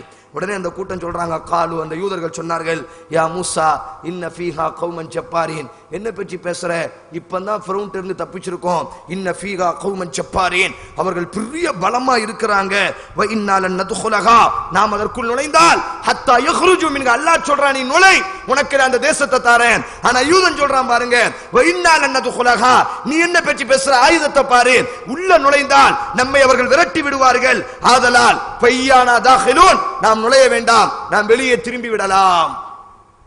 கால ரஜுலானி, அப்ப அந்த கூட்டத்தில் உள்ள 2 நபர்களில் ஒருவர் பேசினார். அதுல ஒருத்தர் பேசுறாரு, என்னுடைய கூட்டத்தார்களே, உதுகுலு அலைஹிமுல் பாப், போராட வேண்டாம், அல்லாஹ் வாக்குதான கொடுத்துட்டானா இல்லையா நமக்கு. அதுல ஒருத்தர் நபி, அதுல மொத்தம் 3 நபிமார்களை அல்லாஹ் வைத்திருந்தான். ஒன்று மூசா அலைஹிஸ்ஸலாம், மற்றொன்று ஹாரூன் அலைஹிஸ்ஸலாம், இனி ஒரு நபியையும் அல்லாஹ் அந்த கூட்டத்தில் வைத்திருந்தான். அந்த நபியை அல்லாஹ் இப்பொழுது பேச வைக்கிறான். இப்னு நூன் என்று சொல்லக்கூடிய நபி, மூசா ஹாரூன் அலைஹிஸ்ஸலாத்திற்கு பிறகு அவர்தான் அந்த யூதர்களுக்கு நபியாக அனுப்பப்பட்டார். இப்ப அந்த நபி பேசுறாரு, எப்பா வேண்டாம், அல்லாஹ் சொல்லிட்டான் போராட வேண்டாம், நீங்க ஏன் பயப்படுறீங்க ஆயுதத்தை கண்டு, உதுகுலுல் பாப், அந்த வாசல் வரையாச்சு வாங்க, என்ன செய்யுங்க, மஸ்ஜிதுல் அக்ஸாவினுடைய பலஸ்தீனினுடைய வாசல் வர வாங்க. ஃபைதா தகல்துமூஹு ஃபஇன்னகும் காலிபூன். வாசலில் கால் வைத்தால் அத்தனை கூட்டத்தையும் நாம் மிகைத்து விடலாம். வஅலல்லாஹி ஃபதவக்கலு இன் குன்தும் முஃமினீன். ஃபிரௌனிடத்திலிருந்து பாதுகாத்த அந்த ரப்பை நீங்கள் நம்பினால் அந்த ரப்பையே மீண்டும் நம்புங்கள் என்பதாக அந்த நபி உபதேசம் செய்வார். இப்ப அந்த கூட்டம் பேசுவார்கள். காலு யா மூசா இன்னா லன் நதுகுலஹா அபதம் மாதாமு ஃபீஹா. ஒரு காலம் நீங்கள் என்னிடத்தில் எந்த உபதேசம் செய்தாலும் நாங்கள் நுழைய மாட்டோம். அந்த ரப்புக ஃபகாத்திலா இன்னா மஅனா காயிதுன். நீனும் உன் ரப்பும் மஸ்ஜிதுல் அக்ஸாவில் இறங்கி போராடுங்கள். நாங்கள் எல்லாம் இந்த வாசலில் அமர்ந்திருக்கிறோம். வெற்றி பெற்றதற்கு பிறகு என்னை நீங்கள் அழையுங்கள், நாங்கள் உள்ளே வருகிறோம். அவ்வளவு கேவலமானவர்கள். அல்லாஹ்வுடைய உதவியை நேரடியா தூர்சினா மலையை தூக்குவதை பார்த்ததற்கு பிறகும் அந்த யூதர்களுக்கு பயம் வராது. அல்லாஹ்வையே பயப்படாத அவர்கள் நம்மை கண்டு எங்கே பயப்பட போகிறார்கள்? அல்லாஹ்வுடைய அத்தாட்சியையே அல்லாஹ்வுடைய உதவியையே பார்த்து அல்லாஹ்வே இறக்கப்பட்டதற்கு பிறகு அந்த ரப்பின் மீது கூட இரக்கம் வராதவர்களுக்கு நம் மீது எப்படி இரக்கம் வரும்? அல்லாஹ் சொல்றான், அடே வாக்கு தாரேன், நீ வாசல்ல போய் நின்று ஆயுதம் வேண்டாம், சும்மா வாசல் வரப்போ, பயப்படாதே, அந்த கூட்டத்தை நான் வெற்றி பெற்று காமிக்கிறேன். உடனே இவங்க பேச ஆரம்பிச்சிட்டானுவோ, அந்த ரப்புக்க பக்காத்தில உன் ரப்பு வெற்றியை தாரான்னு சொல்றியா இல்லையா? உன் ரப்பு நீனும் போய் மட்டும் போராடுங்க. இன்னா ஹாகுனா காயிதூன். நாங்கள் எல்லாம் இந்த இடத்தில் அமர்ந்து அமர்ந்து கொள்கிறோம். கால ரப்பி இன்னி லா அம்லிகு இல்லா நஃப்ஸி. மூசா அலைஹிஸ்ஸலாம் பேசுகிறார், யா அல்லாஹ், யா அல்லாஹ், என்ன நான் கட்டுப்படுத்த முடியும்? வா அஹி, என் சகோதரன் ஹாரூனை நான் கட்டுப்படுத்த முடியும். ஃபஃபருக் பைனனா வ பைன கௌமில் ஃபாஸிகீன். இந்த பாவிகளான கூட்டத்தை என்னால் கட்டுப்படுத்த முடியலையா அல்லாஹ், எனக்கு இந்த கூட்டத்திற்கு எதிராக நீ உதவி செய்வாயாக என்று அல்லாஹ் ரப்புல் ஆலமீன் இடத்துல பேச ஆரம்பிச்ச உடனே இப்ப அல்லாஹ் ரப்புல் ஆலமீன் சொல்லிட்டான், قال فإنها محرمة علي. மஸ்ஜிதுல் அக்ஸாவிற்குள் 40 சனா, 40 ஆண்டுகள் நுழைவதற்கு அல்லாஹ் தடுத்து விட்டான். நீ என்னைக்கு உள்ள நுழைய மாட்டேன்னு சொல்லிட்டியோ 40 ஆண்டுகளா நாடோடிகளாக யப்தஊன ஃபில் அர்தி. நீ என்னைக்கு உன்ட கையில நான் எகிப்தை தந்தேன், இப்ப அல்லாஹ் எகிப்தையும் புடுங்கிட்டான். நான் சொன்னதற்கு பிறகு நீ மஸ்ஜிதுல் அக்ஸால நுழையலையா இல்லையா? 40 சனா, நான் இருக்கிறனா இல்லையான்னு சொல்லி நீ உணர்ந்து கொள். என்னுடைய ஆற்றல் உண்டா இல்லையான்னு சொல்லி உணர்ந்து கொள். 40 சனத்தன் யதீஹுன ஃபில் அர்தி. 40 ஆண்டுகள் பாலைவனத்தினுடைய நாய்களை போன்று நீங்கள் நாடோடிகளாக சுத்துவீர்கள். இப்ப அல்லாஹ் சுத்த ஆரம்பிச்சிட்டேன். எகிப்து அவங்க கையை விட்டு போயிட்டு இப்போ அல்லாஹ்வுடைய அந்த கட்டளையை ஏற்காதனால இப்ப அல்லாஹ் ரப்புல் ஆலமீன் அந்த யூதர்களை நாடோடிகளாக அல்லாஹ் சுத்த ஆரம்பித்த உடனே இப்பவும் அல்லாஹ் அந்த கூட்டத்தின் மீது இறக்கப்பட்டார். இப்ப பாலைவனம், மஸ்ஜிதுல் அக்ஸாக்கு வெளியில ஃபுல்லா பாலைவனம், இப்ப ஃபுல்லா வெயில் அடிக்கி. இப்ப மூசா அலைஹிஸ்ஸலாம் அந்த கூட்டத்தின் மீது ரொம்ப அன்புடையவரு, தன் கூட்டத்தை பார்க்கிறாரு. மூசாட்ட வந்து சொல்றாங்க, மூசா பார், வெயில்னால நாங்கெல்லாம் கருகி போகிறோம். உடனே அல்லாஹ்ட்ட பிரார்த்திப்பாரு, வதல்லல்னா அலைக்குமுல் கமாம். அல்லாஹ் என்ன செஞ்சிட்டான், அந்த பாலைவனத்தில் அந்த சூரியன் உதிக்கும் பொழுது அப்படியே மேகத்தை அவங்க தலைக்கு பக்கத்துல கொண்டு வருவான். அந்த சூட்டிலிருந்து அப்படி ஒட்டுமொத்த யூதர்களையும் அல்லாஹ் அந்த பாலைவனத்துல நாடோடிகள். அதான் ரப்புல் ஆலமீன், இரக்கமுடையவன், பாசமுடையவன். இத்தனை செயல்களை செய்ததற்கு பிறகு அந்த ரப்பினுடைய பாசத்தை பாருங்கள். வதல்லல்னா அலைக்குமுல் கமாம். அல்லாஹ் 2வது அத்தியாயத்தில் பேசுவான். அந்த யூதர்கள் பாலைவனத்தில் இப்ப சுத்த ஆரம்பிச்ச உடனே அப்படி கருகிறத அல்லாஹ் பார்த்த உடனே, என்னுடைய சமூகம் இல்லையா, என்னுடைய அடியார்கள் இல்லையா, ஏதோ உன்னை பேசிட்டா, ஏதோ நான் சொன்ன கட்டளையை மீறிட்டா. அல்லாஹ் ரப்புல் ஆலமீன் சூரியன் உதிக்கும் பொழுது அப்படி மேகத்தை அவங்க தலைக்கு பக்கத்துல இறக்கி அப்படி குடைகளை போன்று அல்லாஹ் அப்படி நிழல் கொடுத்தான். வஅன்ஸல்னா அலைக்குமுல் மன்ன. இப்ப அடுத்து என்ன, பாலைவனத்துல சுத்துறாங்க, நாடோடிகளா சுத்திக்கிட்டே போவாங்க. அதான் அவங்க வேலை, வேற ஒண்ணும் கிடையாது. சுத்திக்கிட்டே இருக்கணும். உட்கார்ந்தா அல்லாஹ்வுடைய அதாப் வந்துரும். அல்லாஹ் என்ன சொல்லிட்டா, நீ பாலைவனத்துல சுத்தணும் 40 வருஷமா. இப்ப சுத்திட்டு போகும் பொழுது இப்ப தண்ணி தாவம் பாலைவனத்துல, இப்ப தண்ணி தாவம் தொண்டை அட்டைக்கு. அப்ப மேகம் இறங்குறது அப்படி பாக்குறாங்க. அல்லாஹ்வுடைய உதவி எப்படி பாக்குறாங்க. அடுத்து என்ன, அவங்களுக்கு மேகம் தேவைன்னா அல்லாஹ் மேகத்தை கொடுத்துருவான். இப்ப தொண்டையை பிடிக்கி இப்ப அல்லாஹ்ட்ட மூசாட்ட சொல்றாங்க, மூசா தொண்டை அறுக்க ஆரம்பிச்சுட்டு தண்ணி தேவை. உடனே மூசா அலைஹிஸ்ஸலாம் அல்லாஹ்ட்ட பிரார்த்திப்பாரு. இப்ப ஒட்டுமொத்த யூதர்களையும் நிப்பாட்டுவான் அல்லாஹ் ரப்புல் ஆலமீன். பாலைவனத்தினுடைய பாறை மூசாவுக்கு அல்லாஹ் வகை கொடுப்பான். 2வது அத்தியாயத்தில் அல்லாஹ் ரப்புல் ஆலமீன் பேசுவான், மூசாவே உன்னுடைய கரத்தில் இருக்கக்கூடிய அந்த கைத்தடியை கொண்டு இந்த பாறையில் நீ அடிப்பாயாக. இப்படி அடிச்ச உடனே அந்த பாறை 12 ஊற்றுகளாக இப்ப தண்ணீரை கொப்பளிக்க ஆரம்பித்து விடும். இப்ப அப்படியே அந்த குளிர்ச்சியான தண்ணீரை அல்லாஹ் எந்த அளவுக்கு இரக்கமுடையவன் ரப்புல் ஆலமீன். இப்ப அவங்க பாலைவனத்துல தொண்டையில தண்ணி தேவைன்னு உடனே பாலைவனத்துல தண்ணி இருக்காது. அந்த பாறைகளில் இருந்து அருவிகளை போன்று ஒரே பாறையில் 12 ஊற்றுகள் அல்லாஹ் ரப்புல் ஆலமீன் வஇதிஸ்தஸ்கா மூசா கௌமன் அல்லாஹ் சொல்வான், நான் மூசாவிற்கு பாறையில் இருந்து தண்ணீரை புகட்டினோம். இப்ப 12 ஊற்றுகளாக அல்லாஹ் தண்ணீரை கொடுப்பான். இப்ப தண்ணீரை குடிக்க ஆரம்பிச்சிருவாங்க. அடுத்து என்ன, அவங்க சாப்பிட்டு அவங்களுக்கு சலிச்சு போயாச்சு பாலைவனத்தினுடைய சாப்பாடு. இப்ப அல்லாஹ் ரப்புல் ஆலமீன் அவங்க கேட்பாங்க, மூசா கேட்கும் பொழுதே இப்படிதான் கேட்டாங்க, இது குல்தும் யா மூசா லன் நஸ்பிர் அலா துஆமி, மூசா இந்த உணவை சாப்பிட்டு பாலைவனத்தில் எங்களுக்கு சலிச்சு போயிட்டு, ஆதலால வானத்தில் இருந்து எங்களுக்கு நீ மண்ணு சல்வா என்று சொல்லக்கூடிய ஒரு உணவை நீ இறக்கி வைக்க வேண்டும். அந்த உணவு எப்படி இருக்க வேண்டும் தெரியுமா? وَإِذْ قُلْتُمْ يَا مُوسَى لَن نَّصْبِرَ عَلَى طَعَامٍ وَاحِدٍ فَادْعُ لَنَا رَبَّكَ يُخْرِجْ لَنَا مِمَّا تُنبِتُ الْأَرْضُ مِنْ بَقْلِهَا وَقِثَّائِهَا وَفُومِهَا وَعَدَسِهَا وَبَصَلِهَا, அதில் வெங்காயம் இருக்க வேண்டும், அதில் பூண்டு இருக்க வேண்டும் என்று ஒவ்வொன்றையும் சொல்லி, இதா மாதிரி ஒரு உணவு எங்களுக்கு வானத்தில் இருந்து எங்களுக்கு கீழே இறக்கி தரணும். ஒரே உணவை சாப்பிட்டு பாலைவனத்தில் நாங்க சலிச்சு போயிட்டோம். எவ்வளவு இரக்கமுடையவன். இப்போ அல்லாஹ் சொல்வான், நான் உங்களுக்கு ஒரு உணவை இறக்கி வைப்பேன். அந்த உணவு தினமும் சூரியன் உதிப்பதற்கு முன்னால் உங்களினுடைய வீட்டின் பக்கம் அந்த உணவு தட்டுகள் வரும். நீங்க உங்களுக்கு தேவையானதை அந்த உணவிலிருந்து எடுத்துக்கொள்ளலாம். உங்களுக்கு தேவையானதை அந்த உணவிலிருந்து நீங்கள் எடுத்துக்கொள்ளலாம். நீங்க அதை சேமித்து வைக்க வேண்டாம். என் மேல உனக்கு நம்பிக்கை இருந்தா நான் சொல்றேன், தினமும் சூரியன் உதிக்கிற முன்னாடி உன் வீட்டு வாசலுக்கு அந்த உணவு வரும். இப்போ யூதர்கள் சரி நாங்க சேமிக்க மாட்டோம். அல்லாஹ் அப்படி வானத்தில் அன்சல்னா மினஸ் ஸமா, அல்லாஹ் சொல்றான் வதல்லல்னா அலைக்குமுல் கமாம வஅன்சல்னா அலைக்குமுல் மன்ன வஸ்ஸல்வா. அவங்க கண்ணு முன்னாடி அப்படி வேலை பார்த்தா அப்படி வானத்திலிருந்து உணவு தட்டுகள் அப்படி இறங்கும். அவங்க கையை கொண்டு போவே வேண்டாம், அவங்க வீட்டு வாசல்ல அந்த உணவு தட்டு வந்து அப்படி மேஜிக் மாதிரி நிற்கும். அப்படி அவங்களுக்கு தேவையானது அந்த அவங்க என்னெல்லாம் கேட்டாங்களோ அத்தனை உணவுகளும் அதில் இருக்கும். அத மாதிரி இமாம் தபரி சொல்வார், பாலை விட வெண்மையாக, தேனை விட சுவையாக, நல்ல சுவை. அல்லாஹ் சொர்க்கத்திலிருந்து வானத்திலிருந்து ரப்பு விருந்து கொடுக்க வேண்டுமேயானால் எவ்வளவு பெரிய ஒரு விருந்தை கொடுப்பான். அப்படி சிறப்பான விருந்தை அல்லாஹ் ரப்புல் ஆலமீன் அந்த பாலைவனத்தில் கஷ்டப்படுகிறார்கள் என்று ஒவ்வொரு கூடாரத்தின் பக்கமும் அல்லாஹ் இறக்கி வைப்பான். ஒரு வாரம் தாக்கு பிடிக்கல, ஒரு வாரத்தில் அவனுக்கு பதற ஆரம்பிச்சுட்டு, ஐயோ நாளைக்கு உணவு வருமா வராதா அப்படின்னு சொல்லி இன்னைக்கு வரும்பொழுதே சேர்த்து வைக்க ஆரம்பிச்சிட்டான். அடுத்த நாள் அல்லாஹ் உணவை இறக்கவில்லை. அல்லாஹ் மேல அன்பு அளவு அல்லாஹ் என்ன சொன்னான், அவங்க ரப்பிட்ட கேட்டாங்க, ஃபதுலனா ரப்பக யுخرج لنا مما تنبت الارض من بقلها, வா ரப்பிட்ட பேசி வானத்திலிருந்து உணவை எங்களுக்கு இறக்கி தரணும். அல்லாஹ் இறக்கி கொடுத்தான். அல்லாஹ் சொன்னா, என் மேல உனக்கு நம்பிக்கை இருக்கா இல்லையான்னு சொல்லி இந்த உணவை இறக்குனதுக்கு பிறகு நான் பாப்ப, சேமிக்க கூடாது. அல்லாஹ்வுடைய தூதர் சொன்னார், அந்த இஸ்ரவேலர்கள் மாத்திரம் உணவை சேமிக்காவிட்டால் எந்த ஒரு உணவும் கெட்டு போய் இருக்காது. அவர்கள் ரப்பின் மீது உள்ள நம்பிக்கை இல்லாமல் அந்த மண்ணு செல்வாவை சேமிக்க ஆரம்பித்தார்கள். மறுநாள் காலையில் எழுந்து பார்த்தால் அந்த மண்ணு செல்வா கெட்டு போய் விட்டது. அவர்கள் வாசலில் நின்று பார்த்தார்கள், அல்லாஹ் அந்த உணவு தட்டை நிப்பாட்டி விட்டான். இப்படி அல்லாஹ் ரப்புல் ஆலமீன் 40 ஆண்டு காலம் இவங்களை அடைய வைக்கிறான். இப்ப மூசா அலைஹிஸ்ஸலாம் வஃபாத் ஆகி விடுகிறார், ஹாரூன் அலைஹிஸ்ஸலாம் வஃபாத் ஆகி விடுகிறார். இப்பொழுதுதான் அல்லாஹ் ரப்புல் ஆலமீன் இப்னு நூன் என்று சொல்லக்கூடியவரை அல்லாஹ் அடுத்த ஒரு நபியாக அந்த கூட்டத்திற்கு மத்தியில் நியமிக்கிறான்.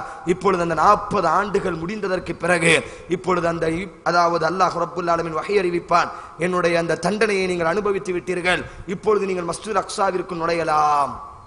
அப்படி நுழையும் பொழுது அல்லாஹ் ரப்புல் ஆலமீன் ஒரு கட்டளை இடுவான், நீங்கள் மஸ்ஜிதுல் அக்ஸாவிற்கு நுழைந்தீர்களேயானால் நீங்கள் எப்படி நுழைய வேண்டுமேயானால், எங்களினுடைய பாவங்களை நீ மன்னிப்பாயாக, வதுகுலுல் பாப சுஜ்ஜதன், சஜிதா செய்த நிலையில், வகூலு ஹித்தத்துன் நஃபிர் லக்கும் ஹத்தாயாக்கும், யா அல்லாஹ் நாங்கள் பாவம் செய்தோம், யா அல்லாஹ் எங்கள் பாவங்களை நீ மன்னிப்பாயாக என்று நீங்கள் பிரார்த்தனை செய்தவர்களாக நீங்கள் மஸ்ஜிதுல் அக்ஸாவிற்கு நுழையுங்கள் என்று அல்லாஹ் ரப்புல் ஆலமீன் அந்த யூதர்களுக்கு கட்டளை இடுவான். அடுத்து அவங்களுடைய வேலையை பாருங்க.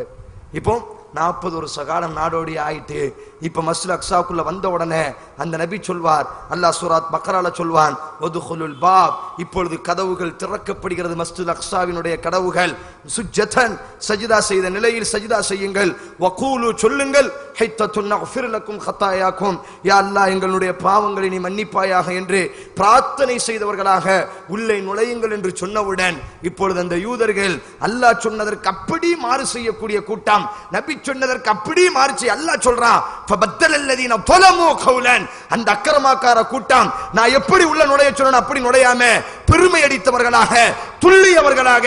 அல்லாஹ் சொன்னா வகூலு ஹித்தத்துன் நக்ஃபிர் லக்கும், எனது பாவங்களை நீ மன்னிக்க வேண்டும் என்று நீங்கள் சொல்லிட்டு உள்ள நுழையுங்க சொல்லி ஃபபத்தல் அல்லதீன ظلموا قولا, அல்லாஹ் சொன்ன வார்த்தை அப்படி மாற்றி விட்டார்கள்.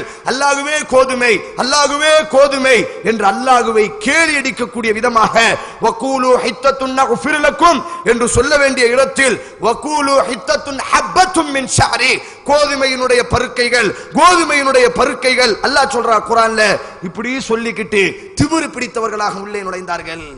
இதுதான் உங்களுடைய குணம். ரப்பு எவ்வளவு இறக்கப்பட்டாலும் இவர்கள் அன்பு வராது. எவ்வளவு கண்ணுக்கு முன்னாடி அல்லாஹ் காமிச்சான்.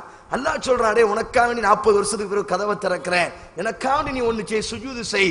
சுஜூது செய்ய மாட்டோம். சரி சுஜூது வேண்டாம், என்னுடைய பாவத்தை மன்னி என்று இன்றைக்கு மஸ்ஜிதுல் அக்ஸாவையும் கரத்தில் தரப்போகிறேனே. இன்றைக்கு எந்த மஸ்ஜிதுல் அக்ஸாவிற்கு இந்த விபச்சார கூட்டம் போராடுகிறார்களோ அந்த மஸ்ஜிதுல் அக்ஸாவிற்கு நுழையும் பொழுது கேவலப்படுத்தி நுழைந்தவர்கள் இந்த யூதர்கள் தான். இவர்களுக்கு உண்மையில் இஸ்ரேலின் மீதோ பலஸ்தீனின் மீதோ எந்த ஒரு பாசமும் இல்லை.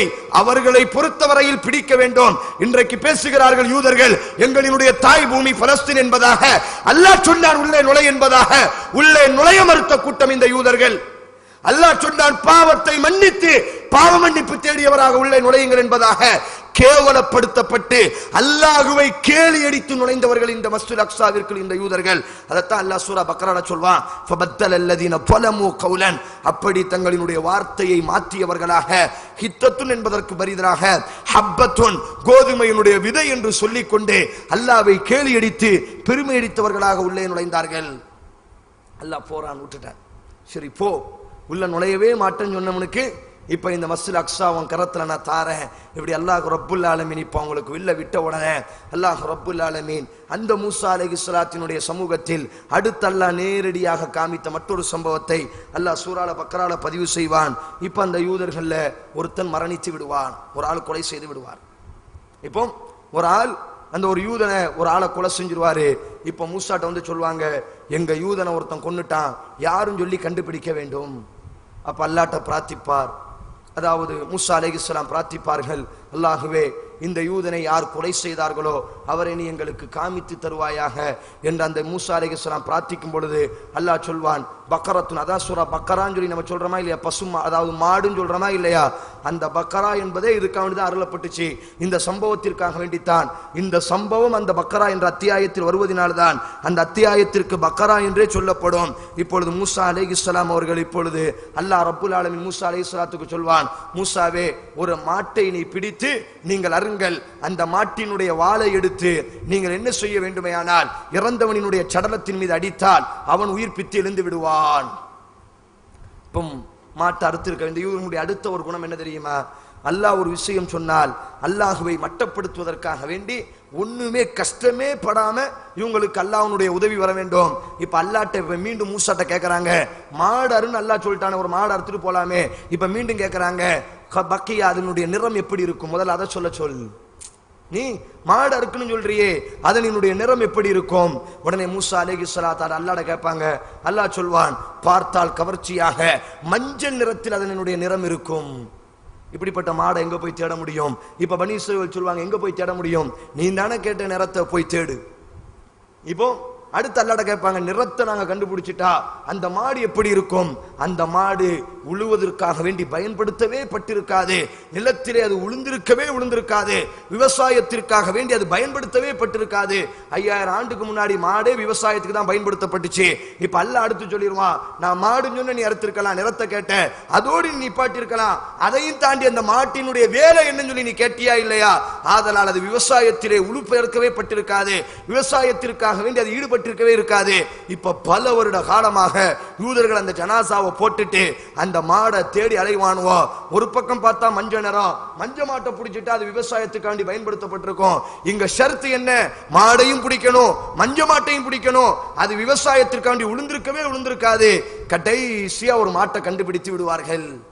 இப்ப அந்த மாட்டை பிடிச்சி அந்த மாட்டை அறுத்து இப்ப அடுத்து அல்லாஹ் அவனுடைய உதவியை பாருங்க, அந்த வாளை எடுத்து அந்த யூத ஜனாசாவின் மீது அடிக்க ஆரம்பித்தவுடன் அந்த ஜனாசா அவர்கள் கண்களுக்கு முன்னால் எழுந்து சொல்லும், என்னை கொன்றவன் இவன் தான். இவ்வளவு பெரிய ஒரு உதவி அல்லாஹ் செஞ்சிருக்கேன். அல்லாஹ் இருக்கிறான் என்பதை யூதர்களுக்கு கண்ணுக்கு முன்னாடி அல்லாஹ் காமித்தான். அடுத்து என்ன செஞ்சிருவானோ இதெல்லாம் பார்த்துட்டு அடுத்தவர்கள் வழிகட ஆரம்பித்து விடுவார்கள். இப்ப இறுதியாக யூதர்களினுடைய சம்பவத்தில் அல்லாஹ் ரப்புல் ஆலமீன் ஒரு சம்பவத்தை பதிவு செய்வான். உங்களுக்காக வேண்டி நான் எல்லா வாய்ப்பையும் தருகிறேன். ஒரு வாரத்தில் நீங்க 6 நாட்கள் எப்படி வேண்டுமானாலும் வாழ்ந்து கொள்ளலாம். சனிக்கிழமை மாத்திரம் எனக்காக வேண்டி நீங்கள் ஒதுக்க வேண்டும். சனிக்கிழமை மாத்திரம் எனக்காக வேண்டி நீங்கள் ஈடுபட வேண்டும். அந்த நாளில் நீங்கள் எந்த ஒரு தொழிலும் நீங்கள் ஈடுபட வேண்டாம். எனக்காக வேண்டி நீங்கள் என்ன செய்து கொள்ளுங்கள், சனிக்கிழமையை ஒதுக்கிக் கொள்ளுங்கள் என்பதாக அல்லாஹ் ரப்புல் ஆலமீன் வசனத்தை இறக்கியவுடன் இப்பொழுது அந்த யூதர்கள், நான் ஆரம்பத்தில் சொன்ன மாதிரி, அந்த யூதர்கள் கொஞ்சம் நல்லவர்கள் இருப்பார்கள், பெரும்பான்மையானவர்கள் கெட்டவர்கள் மாத்திரம்தான். இப்ப அந்த ஒட்டுமொத்த யூதர்களுக்கும் அல்லாஹ் சனிக்கிழமையை சிறப்புக்குரிய ஒரு நாளாக கொடுத்து விட்டான். அந்த நாளில் அவர்கள் எந்த ஒரு வேலையும் செய்யக்கூடாது, எந்த ஒரு சுய வேலையும் செய்யக்கூடாது, அல்லாஹ்வை வணங்க வேண்டும். மற்ற 6 நாள் அல்லாஹ் அவங்களுக்கு எல்லா பரக்கத்தையும் அல்லாஹ் கொடுத்துருவான். இந்த ஒரு நாள் மாத்திரம் ரப்புக்காக வேண்டி காலத்தை செலவழிக்க வேண்டும். அல்லாஹ் அத்தியாயம் 7 வசனம் 164, 165, 166 அல்லாஹ் ரப்புல் ஆலமீன் இந்த விஷயமாக அல்லாஹ் பேசுவான். இப்பொழுது அந்த 3 விதமாக அந்த யூதர்கள் பிரிந்து விடுவார்கள். இது யூதர்களினுடைய வரலாறை அல்லாஹ் பேசுகிறார். அதுல ஒரு யூதர்கள் என்ன செய்வார்கள், அல்லாஹ் சொல்வான், சனிக்கிழமை நீங்கள் கடலுக்கு செல்ல வேண்டாம், மீனை பிடிக்க செல்ல வேண்டாம். என் மீது உங்களுக்கு நம்பிக்கை இருந்தா நான் உங்களை பாதுகாத்தேன், உங்களுக்காக வேண்டி பல அருள் கொடைகளை நான் செய்தேன். கைகளை தூக்கினால் உணவு தட்டுங்கள், தாகம் என்று சொன்னால் பாறையிலிருந்து தண்ணீரை, நிழல் என்று சொன்னால் மேகத்தை இறக்கினேன், பிறவனிடத்திலிருந்து கடலை பிறந்து பாதுகாத்தேன். உங்களுக்காக வேண்டி உங்களை யார் கொலை செய்தானோ அவன் செத்ததற்கு பிறகு மீண்டும் நான் உயிர்ப்பித்து உங்களுக்கு நான் எடுத்துக் கொடுத்தேன். ஆதலால் எனக்காக வேண்டி நீங்க சனிக்கிழமையை ஒதுக்குங்கள் என்பதாக அல்லாஹ் ஏற்படுத்தி கொடுத்தான். ஆனால் இவர்கள் நன்றி கெட்டவர்கள் 3 கூட்டமா இப்ப பிரிய ஆரம்பிக்கிறார்கள். அதுல ஒரு கூட்டம், அல்லாஹ் என்ன சொல்றது, சனிக்கிழமை மீன் பிடிக்க போக கூடாதுன்னு சொல்லி நாங்க மீன் பிடிக்கத்தான் போவோம். என்ன செய்து விட்டார்கள், அல்லாஹ் அவனுடைய கட்டளையை தூக்கி எறிந்து விட்டு இப்பொழுது அப்படி நேரா மீன் பிடிக்க யூதம் போறான். இனி ஒரு கூட்டம் என்ன செய்வார்களே ஆனால் அவங்க அல்லாஹ் அவனுடைய கட்டளை, அல்லாஹ் நம்மளை தண்டித்து விடுவான், அல்லாஹ் நம் மீது இறக்கப்பட்டான், அல்லாஹ் நமக்காக வேண்டி வாழ்க்கையை தந்தான், அதெல்லாம் இந்த ஒரு நாளில் நாம் மீன் பிடிக்க போக வேண்டாம். 3வது ஒரு கூட்டம், உண்மையில் நம்மிலும் இதே போன்றுள்ள சிந்தனைகள் மார்க்க விஷயத்தில் உபயோகப்படுத்துவோம். 3வது ஒரு கூட்டம், அவர்கள் மீன் பிடிக்க செல்லவில்லை. அவங்க என்ன செஞ்சான்னா, அல்லாஹ் இவங்க மீன் பிடிக்க போகாம சனிக்கிழமை வணங்கிட்டு இருந்தாங்க. ஆனா அவங்க கண்ணு முன்னாடி அல்லாஹ் என்ன செய்வான்னா, அப்படி கடல்ல மீன்களை எல்லாம் கொத்து கொத்தா அல்லாஹ் கொண்டு வருவான். சோதிச்சான் யூதர்களை. என்ன செஞ்சான், அப்படி மீன்கள் எல்லாம் அவங்க வீட்டு வாசலுக்கு அப்படி கொத்து கொத்தா வரும். அவங்க வீட்டுக்கு சாக்கடையில போனா அப்படி மீன் எல்லாம் மிதந்து நிற்கும். இப்ப வலைய போட்டா தூக்கிடலாம் மீனை. ஆனா ஒரு கூட்டம் தெளிவாக இருந்தார்கள், இல்லை, எங்கள் ரப் எங்களை சோதிக்கிறான், எங்கள் ரப்பினுடைய கட்டளையை தான் நாங்கள் ஏற்றுக்கொள்வோம். ஆனா ஒரு கூட்டம் தெளிவா அல்லாஹ் மாறு செஞ்சுட்டு போயிட்டான். 3வது, இதுதான் யூதர்களினுடைய சிந்தனை. இப்படித்தான் அவர்களுடைய எல்லா பழக்க வழக்கங்களும் இருக்கும். இப்ப அவன் யோசிக்கிறான், சனிக்கிழமை தானே மீனை பிடிக்க கூடாது, வெள்ளிக்கிழமை நைட்டே வலைய ஃபுல்லா விரிச்சிருவோம், சனிக்கிழமை போக வேண்டாம். ஞாயிற்றுக்கிழமை காலையில போய் ஃபுல்லா தூக்கிட்டோம்னா அதான் மீன் வந்திருக்குமே, ஃபுல்லா நம்ம வலையில வந்திருக்கும். எல்லாத்தை விட நமக்கு தான் மீன். அல்லாஹ் சொல்றானே, 6 நாள் உனக்கு நான் பரக்கத்தை தாரேன். அல்லாஹ் உனக்கு வானத்துல இருந்து உணவை இறக்கணே, உனக்கு நான் பரக்கத்தை தர மாட்டேனா, ஒரு நாள் எனக்கு நீ வணங்கினா அது மேல நம்பிக்கை கிடையாது. இந்த மீன் மத்தவங்க கையில போயிடக்கூடாது, நாம தான் இந்த மீனை அனுபவிக்கணும் என்று வெள்ளிக்கிழமை நைட்டே கொண்டு போய் என்ன செஞ்சுட்டாங்க, வலையை விரிக்க ஆரம்பித்து விடுவார்கள் ஒரு கூட்டம். சனிக்கிழமை அவங்களும் வணங்குவாங்க, அப்பப்போ வலையையும் பார்த்துக்கிடுவாங்க, மீன் நம்ம வலைக்கு நல்லா போயிருக்கோப்பா. ஞாயிற்றுக்கிழமை காலையில வலையை தூக்கிட்டு, பாத்தீங்களா நீங்களாம் முட்டாளா இருக்கிறீங்களே, அல்லாஹ் சனிக்கிழமை தானே சொன்னோம், நாங்க சனிக்கிழமையா பிடிச்சோம். நம்மள எத்தனை நபர்கள் இதே பொண்ணு மார்க்கத்திற்கு உபயோகப்படுத்தி கொண்டிருக்கிறோம். மார்க்க விஷயத்தில் தாடி வைக்க வேண்டும் நபி சொன்னாருன்னா என்ன செஞ்சிருவோம், பொட்டிஷா நல்லா ட்ரீம் பண்ணுவாரு. எங்கெங்க தாடி வச்சிருக்கீங்க, இந்த வச்சிருக்கமா இல்லையா, இதை மாதிரி நீ முடிக்க சொல்லுவியா, முடி வளர்த்திருக்கன்னா என்ன சொல்லும், அல்லாஹ் அவனுடைய தூதர் தாடியே வளருங்கன்னு சொன்னார்.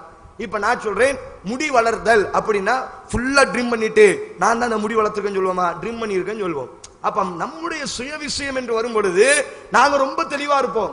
ஆனா எனக்கு உண்டான பாதிப்பு, என்னுடைய சுயலாபம், மார்க்கத்தை எனக்காக வேண்டி திருப்ப வேண்டும் என்று வரும்பொழுது மாத்திரம் நாங்களும் தாடி வச்சிருக்கோம். இதுதான் அந்த யூதர்களினுடைய சிந்தனை. அவங்க செஞ்ச தப்பு என்ன, நம்மள ரொம்ப பேரை பார்க்கலாம். அல்லாஹ் சொல்றான், வெள்ளிக்கிழமை பாங்கு கொடுக்கப்பட்டால் வதருல் பை, உன்னுடைய வியாபாரத்தை நிப்பாட்டி விடு. நம்மள ரொம்ப நாங்க கரெக்டா ஜும்மாக்கு வந்துருவாங்க, கடையில் அப்பந்தான் வியாபாரம் நடக்குமா இல்லையா? அல்லாஹ்வுடைய வார்த்தை என்ன? வதருல் பை, வியாபாரம் நிப்பாட்டப்பட வேண்டும். இது அல்லாஹ்வுடைய வார்த்தை. அந்த யூதர்கள் ஒரு நாள் முழுவதும் வியாபாரம் நிப்பாட்டப்பட வேண்டும். நமக்கு ஜும்மாவினுடைய பாங்கு கொடுத்ததிலிருந்து தொழுகை முடியக்கூடிய வரை, ஃபைதா கதைத்துமுஸ் ஸலாத, தொழுகை முடியக்கூடிய வரை உங்களினுடைய வியாபாரங்கள் நிப்பாட்டப்பட வேண்டும். நம்மால் என்ன தெளிவா இருப்பான் தெரியுமா? எந்த பள்ளியிலடா 1 மணிக்கு ஜும்மா முடியுது, முதலாளி அந்த பள்ளியில தொலைப்பேறுது, தொழிலாளி இந்த பள்ளியில உட்கார வச்சுட்டு தொழுத உடனே இந்த பக்கம் திரும்பக்குள்ள அந்த முதலாளி ஓடுவாரு, எப்பா நீ அந்த 1:30க்கு அந்த பள்ளியில போய் தொலைப்போவாங்க, நீ அங்க போய்க்கோ. ஆனா வியாபாரம் போயிடக்கூடாது. திட்டம் போடுறோமா இல்லையா? இன்னும் சில பேர் என்ன செய்றாங்க, கொஞ்சம் ஈமான் உள்ளவங்க, வியாபாரம் நாம தானே பார்க்க கூடாது, ஒரு இந்து பையில கடையில உட்கார வச்சுட்டு ஹோட்டல நடத்தினா என்ன, நான் வியாபாரம். அல்லாஹ் என்ன சொன்னான்? யூதர்களுக்கு என்ன கட்டளையோ அதே கட்டளை தான், வதருல் பை, வியாபாரம் நிப்பாட்டப்பட வேண்டும். ஏதாச்சும் ஒரு ஹதீஸ காமிங்க வெள்ளிக்கிழமை பாங்கு கொடுத்ததற்கு பிறகு வியாபாரம் நடந்ததாக. ஒரு இமாம்கள் மார்க்க யாரா இருந்தாலும் சரி, குர்ஆன் சுன்னாவில் இருக்கக்கூடிய ஹதீசுகளை, சில ஹதீசுகளை குர்ஆனுக்கு முரண்படுகிறது என்று நிராகரிப்பவர்கள் கூட இந்த விஷயத்தில் சரியாக இருக்கிறார்கள். ஃபத்வாவினுடைய விஷயத்தில் அன்றைக்கு பாங்கு கொடுத்ததிலிருந்து தொழுகை முடியக்கூடிய வரை வியாபாரம் செய்வது ஹராம். அல்லாஹ் அப்படித்தான் சொன்னான், இதா நூதிய லிஸ்ஸலாத்தி மின் யௌமில் ஜும்ஆ ஃபஸ்அவு இலா ذிக்ரில்லாஹி வதருல் பை, பாங்கு கொடுக்கப்பட்டால் பள்ளியின் பக்கம் வர வேண்டும். வதருல் பை, வியாபாரம் நிப்பாட்டப்பட வேண்டும். பாங்கு கொடுத்ததற்கு பிறகு பொருளாதாரத்தை பற்றி பேசுவதோ விற்பதோ வாங்குவதோ அல்லாஹ் ஹராமாக ஆக்கியிருக்கிறான். அல்லாஹ் முதல்ல இந்த வசனத்தை எப்ப இறக்குனான் தெரியுமா? சஹாபாக்கள் எல்லாம் பசியில நின்று தொழுது கொண்டிருந்தார்கள். இமாம் புகாரி பதிவு செய்கிறார். அல்லாஹ் அந்த ஜும்மாவினுடைய 3 வசனம், கடைசி 3 வசனத்தை படிச்சு பாருங்க. ஃபைதா கதைத்துமுஸ் ஸலாத்த, அதா ஃபைதா கதைத்துமுஸ் ஸலாத்த, தொழுகை நிறைவேற்றப்பட்டால் நீங்க என்ன செய்ய, ஃபதுகுருல்லாஹ கஸீரன் ذிக்ரல் அல்லக்கும் துஃப்லிஹூன் வ இதா ரஅவு திஜாரத்தன் அவ் லஹ்வன் ஃபது இலைஹா வதரகூக காயிமா. ரசூலுல்லாஹ் ஜும்மா தொழுது கொண்டிருக்கிறார். இந்த வசனம் ஏன் இறங்குச்சு பாருங்க. இந்த ஜும்மா என்ற அத்தியாயமே இதுக்கு தான் இறங்குச்சு, வியாபாரம் நடந்ததினால தான் இறங்குச்சு. இப்ப சஹாபாக்கள் எல்லாம் பசியால், அபூ ஹுரைரா சொல்றார், பசியால் நாங்கள் மயக்கம் போட்டு விழுந்து விடுவோம். எவ்வளவு பெரிய பசி. அந்த நேரத்தில் இப்ப தொழுது கொண்டிருக்கும் பொழுது மதீனால சில சஹாபாக்கள் வியாபாரத்தை முடிச்சிட்டு வர ஆரம்பிச்ச உடனே சில சஹாபாக்கள் நினைக்கிறாங்க, நபி ஜும்மால பெரிய அத்தியாயம் ஓதுவாரா இல்லையா? வ இதா ரஅவு திஜாரத்தன் அவ் லஹ்வன் ஃபது இலைஹா வதரகூக காயிமா. நம்மளே பசியா இருக்கோம், அவங்கள்ட்ட போய் கேட்டா நமக்கு முதல்ல சாப்பாடு கிடைச்சிரும், ஜும்மா முடிச்சிட்டு நம்ம சாப்பிடலாம். நபி தக்பீர் தானே கட்டியிருக்காங்க, நாம முதல்ல அவங்கள்ட்ட போய் உணவை வாங்கிட்டு அடுத்து நம்ம தக்பீர் கட்டி கொள்ளலாம் என்பதாக வ இதா ரஅவு திஜாரா, அந்த வியாபாரத்தை பார்த்த ஆரம்பித்தவுடன் உன்னை சஃபிலே நிப்பாட்டி வைத்து விட்டு, ஜும்மாவினுடைய தொழுகையில் உன்னை நிப்பாட்டி வைத்து விட்டு தங்களினுடைய பசியை போக்குவதற்காக அந்த வியாபாரத்தின் பக்கம் சென்றார்களே, அப்படிப்பட்ட கூட்டமாக நீங்கள் ஆகாதீர்கள் என்று அல்லாஹ் பதிவு செய்வான். அப்படிப்பட்ட சஹாபாக்களை கண்டித்து இறக்கிய அத்தியாயம் ஜும்ஆ. அதே மாதிரிதான் இந்த சனிக்கிழமை வாசிகள் செஞ்சாங்க. ஒரு கூட்டம் சனிக்கிழமை மீனை பிடிக்கல, அவங்க எப்பவுமே மீனை பிடிக்கல, சனிக்கிழமை ஃபுல்லா. இரண்டாவது ஒரு கூட்டம் சனிக்கிழமை அல்லாஹ்வுடைய கட்டளையை நேரடியா மீறிட்டாங்க. மூணாவது ஒரு கூட்டம் என்ன செய்தார்களே ஆனால், வெள்ளிக்கிழமை இரவிலே வலையை விரிப்பார்கள், ஞாயிற்றுக்கிழமை காலையில் வலையை எடுப்பார்கள். சனிக்கிழமை அவங்க மீனை பிடிக்கல, ஆனா அல்லாஹ் வெள்ளிக்கிழமை இரவிலே வலை விரியுங்கள் என்று அல்லாஹ் கட்டளையிடாததினால் அவர்கள் மார்க்கத்தை தங்களினுடைய சுய சிந்தனைக்காக வேண்டி, மார்க்கத்தை தங்களினுடைய பொருளாதாரத்திற்காக வேண்டி பயன்படுத்தியதினால் அத்தியாயம் 7 வசனம் 164, 165, 166 படித்து பாருங்கள். அல்லாஹ் ஒரே ஒரு கூட்டத்தை மாத்திரம்தான் பாதுகாத்தான். வியாழக்கிழமை வெள்ளிக்கிழமையும் வலை விரிக்காமல், ஞாயிற்றுக்கிழமையும் வலையை எடுக்காமல், சனிக்கிழமை முழுவதும் இபாதத்தில் அல்லாஹ் சொன்ன அடிப்படையில் ஈடுபட்ட அந்த ஒரே ஒரு கூட்டத்தை மாத்திரம்தான் அல்லாஹ் பாதுகாத்தான்.